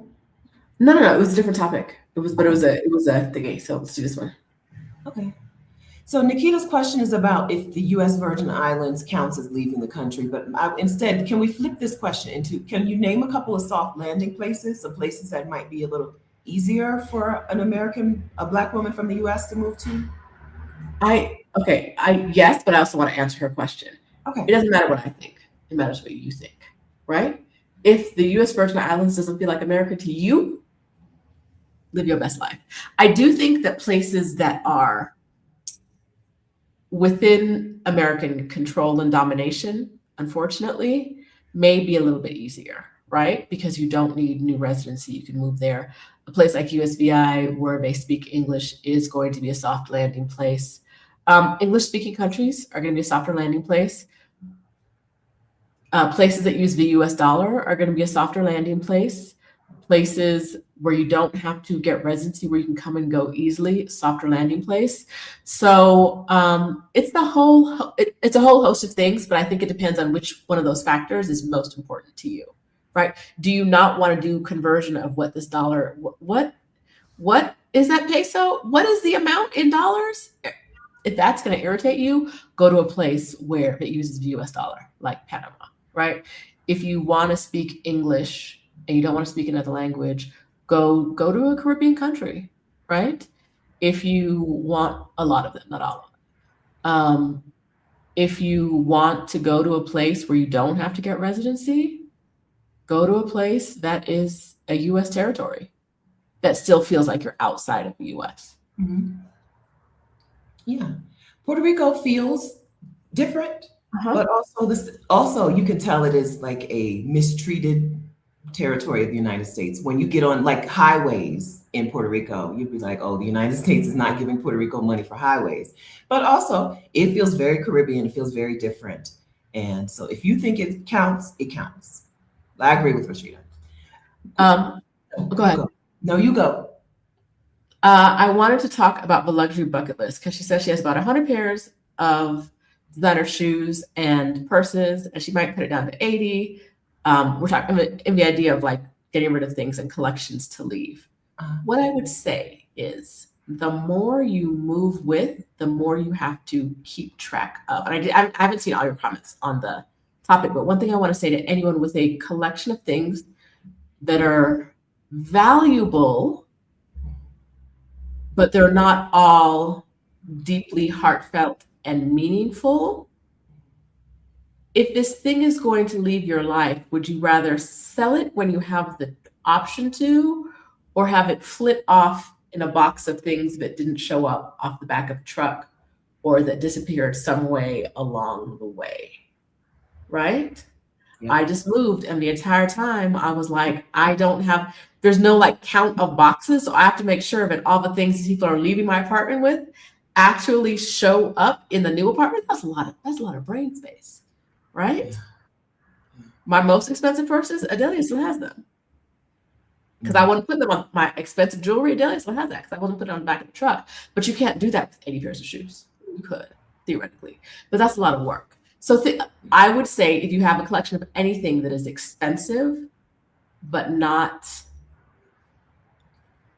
everything in the collection isn't meaningful, this is a good opportunity to get some money to fund your trip by selling some of those things, the less meaningful things.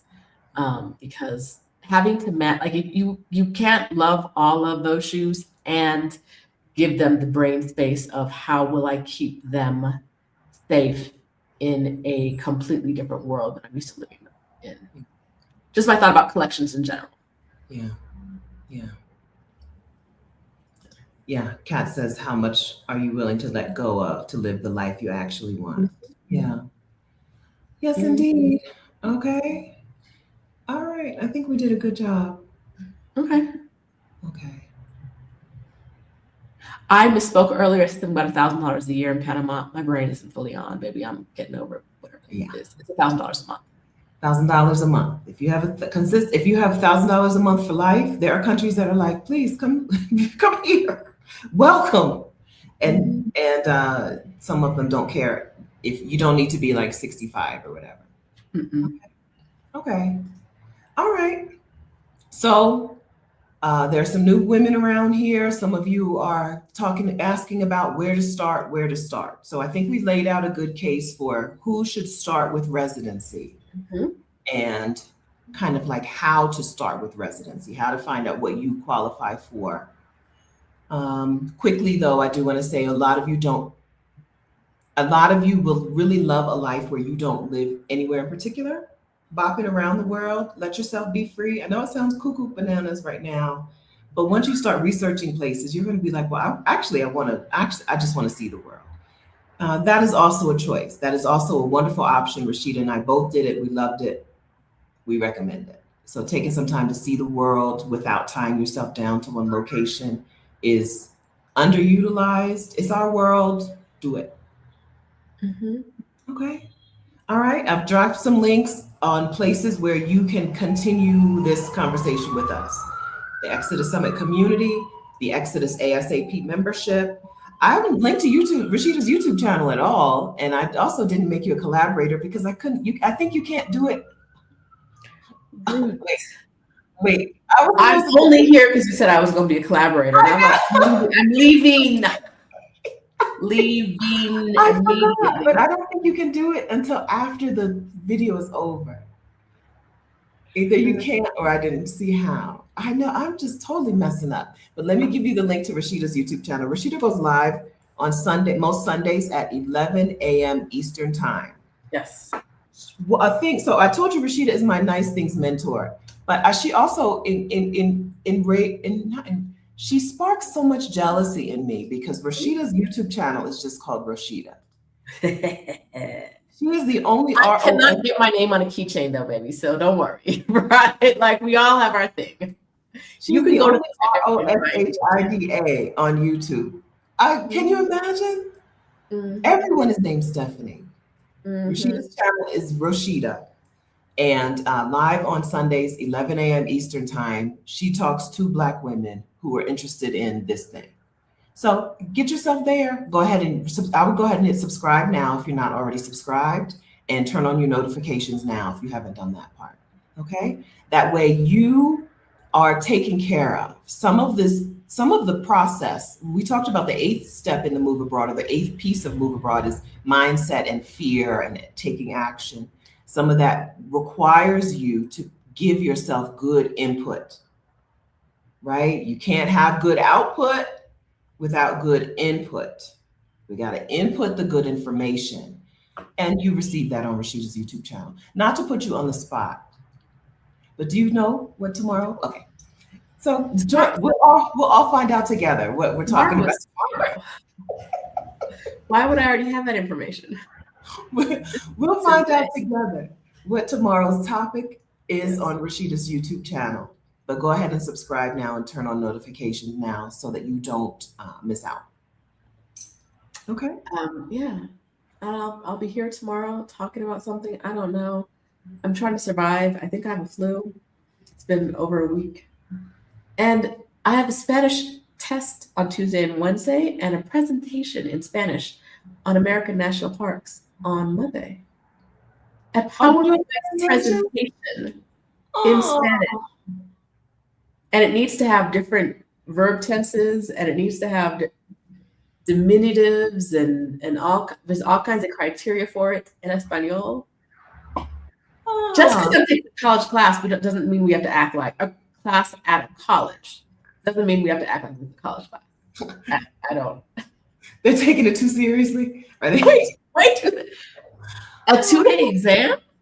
Do you have pictures for your presentation? People's like, make it in Canva, make it in PowerPoint, but don't come up in here with no presentation. Yeah, it's required, but we have just a visual aspect to it.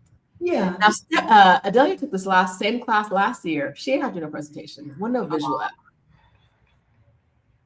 In Espanol? That's going to be really fun. For who? If you felt better, it would be fun. Maybe. When's the last time you made I love me a PowerPoint. When's you love a PowerPoint presentation. I think the summit was the last time I made one. Okay, yeah, you'll love it. It's going to be fun. You're going to feel so much better. Listen, you're going to take a nap and wake up from your nap, and you're going to feel like a new woman. Okay. All right. Okay. I'm betting on that. Yeah. Okay. Thank you for joining us today. I appreciate you for being here. Thank you for having me here. Thank you, ladies, for being kind. Stephanie, you always have the best guests, the best audience, and the best guests. And the best guests. Yes. Ooh. You were right. Yes. Janice is here. Janice is home in Puerto Rico, but she's scouting. She was scouting Merida, Mexico this week. Oh, this week? Yeah, she put photos up in Heartbeat. Go look. Okay, good. I gotta go look. Wonderful, Janice. Wonderful. Okay, fantastic. Mm-hmm. Yes, we're on the move. The Women of Exodus Summit are on the move. You don't. Janice of Exodus ASAP fame, right? The women we know the most about are the ones that we coach in Exodus ASAP, just because there's thousands in the community. We love you all, but there are usually about 100 or so in the paid membership. And that you'll see them in the comments on and on saying that being in the membership made them make progress in things. It made them get their residency. It helped them. Flutter by PNW will say all the time that it helped work out the healthcare issue for her, because we have a new theme every month, and every month our theme is to help you move, right? Like we're not trying to keep you. This is not like you rent to own the TV and you're renting to own for the rest of your life kind of situation. Like we want you to get out the membership, get what you need and get out the membership, right? And so every month we're really working to make sure that you make progress. The theme we choose is to make sure you make progress, which is why we have 2 themes next month, because y'all always, decluttering should always be a theme. And it's why we are so focused on the membership, because it's where we put most of our energy, right? It's where we put most of because it's the place where we have the women who want to take the most action. That's right. That's right. That's right. We get down to business. Okay. We make sure that we give you what you need to make progress. You have to make sure that you do it, but we give you what you need to make progress. If you don't want to be sitting here watching these videos for the next 4 years, still saying, oh, I would like to come on and join us. $247 for 1 month. And then we have a 3-month and a 6-month bundle. If you want to stick around for longer, but in 1 month you can come and get what you need and go and make progress. Yeah. It's for the people who are in that anxiety phase of not knowing what to do. Come in for a month, right? Take action in that month, get out. You'll feel so much better. At the 30 days later, you will feel so much better because you'll have made progress, right? And progress is the thing that matters more than anything else. Making progress, right? Progress is the thing that's going to make you feel better than anything else. taking action, making progress. So come in for a month, make progress, get out of there, right? That one month can't change your life. We're not just saying that. You can come in, get the information you need, especially next month when we're helping people figure out what countries have residency programs they can qualify for. That by itself is worth the $247. That's right. That's right. That's right. And then you'll have the accountability buddies and maybe the residency caravan squad to keep you moving forward. I don't do things. So Rashida and I are friends because she said, "Do you want to be a guest on my channel?" And then I said, "I have an idea for a project. Will you do it with me?" Because I don't do things if I don't have an accountability buddy or partner to help me do things. And so this Exodus ASAP is where you can come and get those partners, get those accountability buddies, get those people who will walk alongside you so that you do make the progress, so that you do get what you came for. Whether it's moving abroad, most of the women in our community are talking about a permanent move abroad. And then others are talking about bopping around without actually like moving and renting in a place, just bopping around from place to place. And then some are even talking about it short term or like snowbirding, right? I'm still going to stay in the United States, but I'm going to go to X place for 3 months, 4 months, 6 months out of the year. I'm going to go back and forth. We have a good mix of women who have those plans for their exodus. We have women from our community who haven't just gotten residency, but have done the whole move, right? We did a video with her name, blank here. My brain is partially Say more. Yeah, say more, and I might remember. Panama with a child. In Panama. Yes, with her baby. Yep. Yes, exactly. Her. Woo, on the Exodus, I'm usually better with this. On the Exodus Summit channel. And in the time she joined, she moved. She's now living her life on what she used to pay for daycare her entire life. Rent, food, play money, in the streets cash, and what she used to pay for daycare in DC. Yep. That could be you, right? A couple months in the program at $247 a month. And she's living her entire life on what she used to pay for daycare in DC. So that's why when we see a comment that says something like, "This isn't for everybody can't afford this," I'm like, girl, we know what you're paying for your life in the United States. She was paying $2,400 a month for daycare in Washington, D.C. Girl, if y'all can live here in the U.S., you can make it outside. You can live anywhere. It's also why, and I know, like, all of our financial situations are different, but when I hear people saying that, like, the investment in the membership isn't worth it to them, I really don't even pay much attention to it, right? Because she went from paying $2,400 for daycare to $2,400 for her whole life. Mm-hmm. All her rent she was paying in DC, or mortgage or whatever it was in DC, she doesn't pay that anymore, right? That's included in the $2,400 she's living her life on now. For how much, right? How many years of $247 a month would we have had to charge her for it to not be worth it? To not be worth it. That's right. Decades. Yeah. Right? That's right. We know it's worth it. We know that it may not be accessible to everyone at every point in their life. Mm-hmm. But we know it's worth it because we see the transition and the change and the improvement in the lives of the women who go through the program. That's right. Absolutely right. Oh, sorry. Says you got that right. Our old mortgage of $1,100 pays for everything here. Mm-hmm. Yeah. That is my rule for most places you can move to. Whatever you're paying in housing is you can probably live on that amount in most countries outside of the U.S. Mm-hmm. Whatever you're paying in housing. Think on that, friends. Think on that, and then go ahead and get started. Go ahead and get started. Let's start making a plan, okay? Mm-hmm. And then exercising the plan. You don't have to know that you can do it to get started doing it. right? You don't have to already know, oh, this isn't for me. I'm not sure. You don't have to be over that. You can be uncertain. You can be unsure and start making progress. If you look back in your life, probably everything you've done that was scary, you started before you were even certain, before you were even sure. But the progress is the thing that gives you the confidence, right? The results that you start to see start to give you the confidence to keep going. We just really like the way Black women are living their lives outside of the United States. We just really like to see it. And we want to see it for brings you. me joy. It brings me. So last week, Sunday, there was a Black History Month picnic in the park. I talked to a woman and she was talking about her life here. And so my question to her was, like, are you on a sabbatical from a job, or when you go back, will you have to get a new job? And she was like, no, girl, I quit. And I was like, exactly. Quit, right?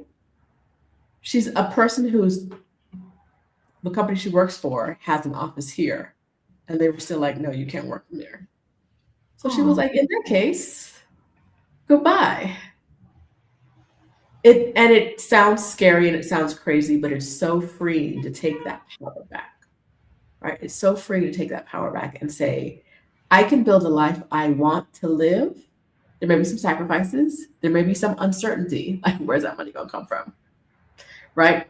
Which is one of the tenets of Exodus ASAP. But being in control of your life like that is not something that Americans are generally used to, right? We live where we live because of the job we have, right? Or we have the job we have because of like we have the medical care. We get to see the doctors we get to see because of the job we have, right? And if you don't have a job, you don't have a doctor. Good luck, right? Or you might see a doctor in 3 years. The idea that you can build a life where everything you want is in your control and how you access it is in your control is so foreign to us that sometimes we make up excuses about why we can't have it. Yeah. Yeah. That's natural. It's normal, right? But if there's like a pull, if there's a little pull, a tug in your heart, we hope that you'll go ahead and work on it, right? Mm-hmm. We hope that you'll go ahead and start making progress instead of just always counting yourself out. Said it 1,000 times today, right? Instead of counting yourself out, we hope you'll work on it because we're no more deserving. The women who get it in their lives, the women who get to take agency over their lives, including where they live and how they live and who they live around, are no more deserving than women who don't.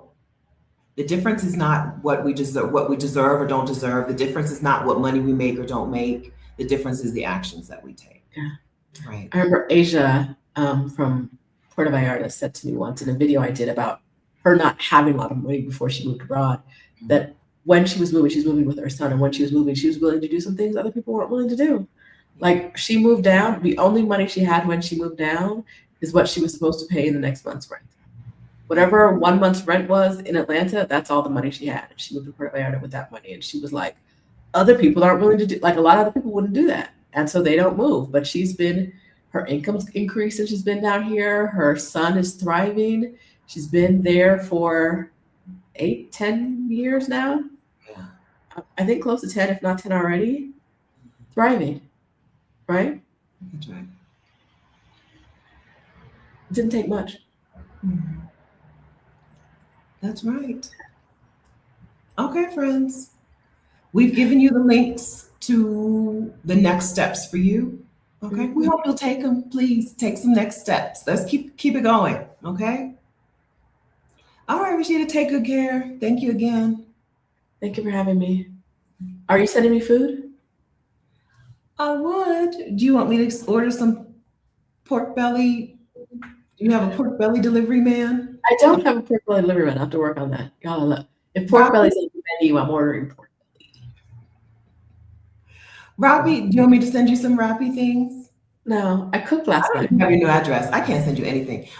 I don't even have your new address now that I think about it. I don't know why that upset me.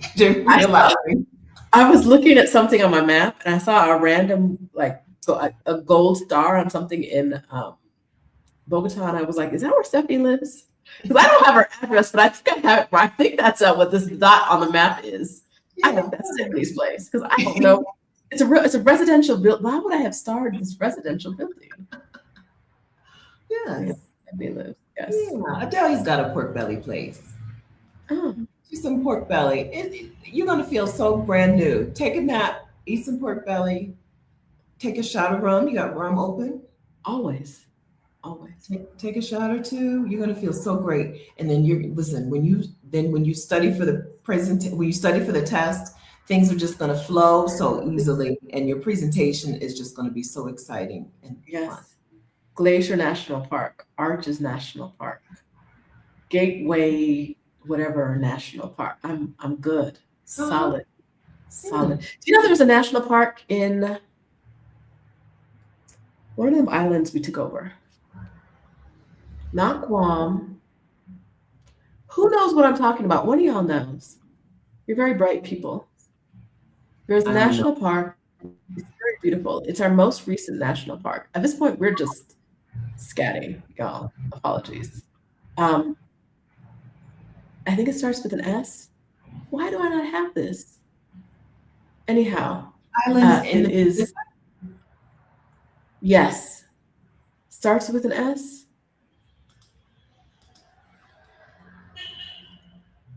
Why is this not coming to me? Gates of the Arctic is, I think, one of the bigger ones.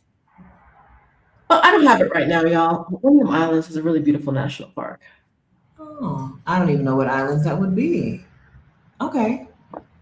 Oh, National Park of American Samoa. American Samoa. Yeah. Gorgeous. Beautiful gowns. It's our most recent national park, created in 1988. Look at this. Look at the knowledge. If only I could say this in Espanol. You can. I know you can. The problem is the Espanol of it all.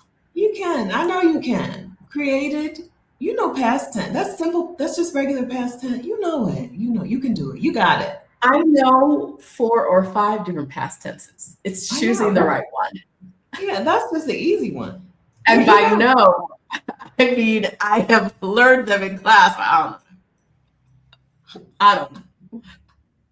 Yes, look at them. Samoa. Everybody knew American Samoa in the comments. So you get Black women together, they know everything. Everything.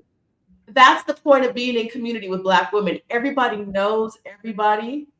Everybody knows everything. No, except for the luxury bucket list, who she says she went to public school. She don't know. There's that.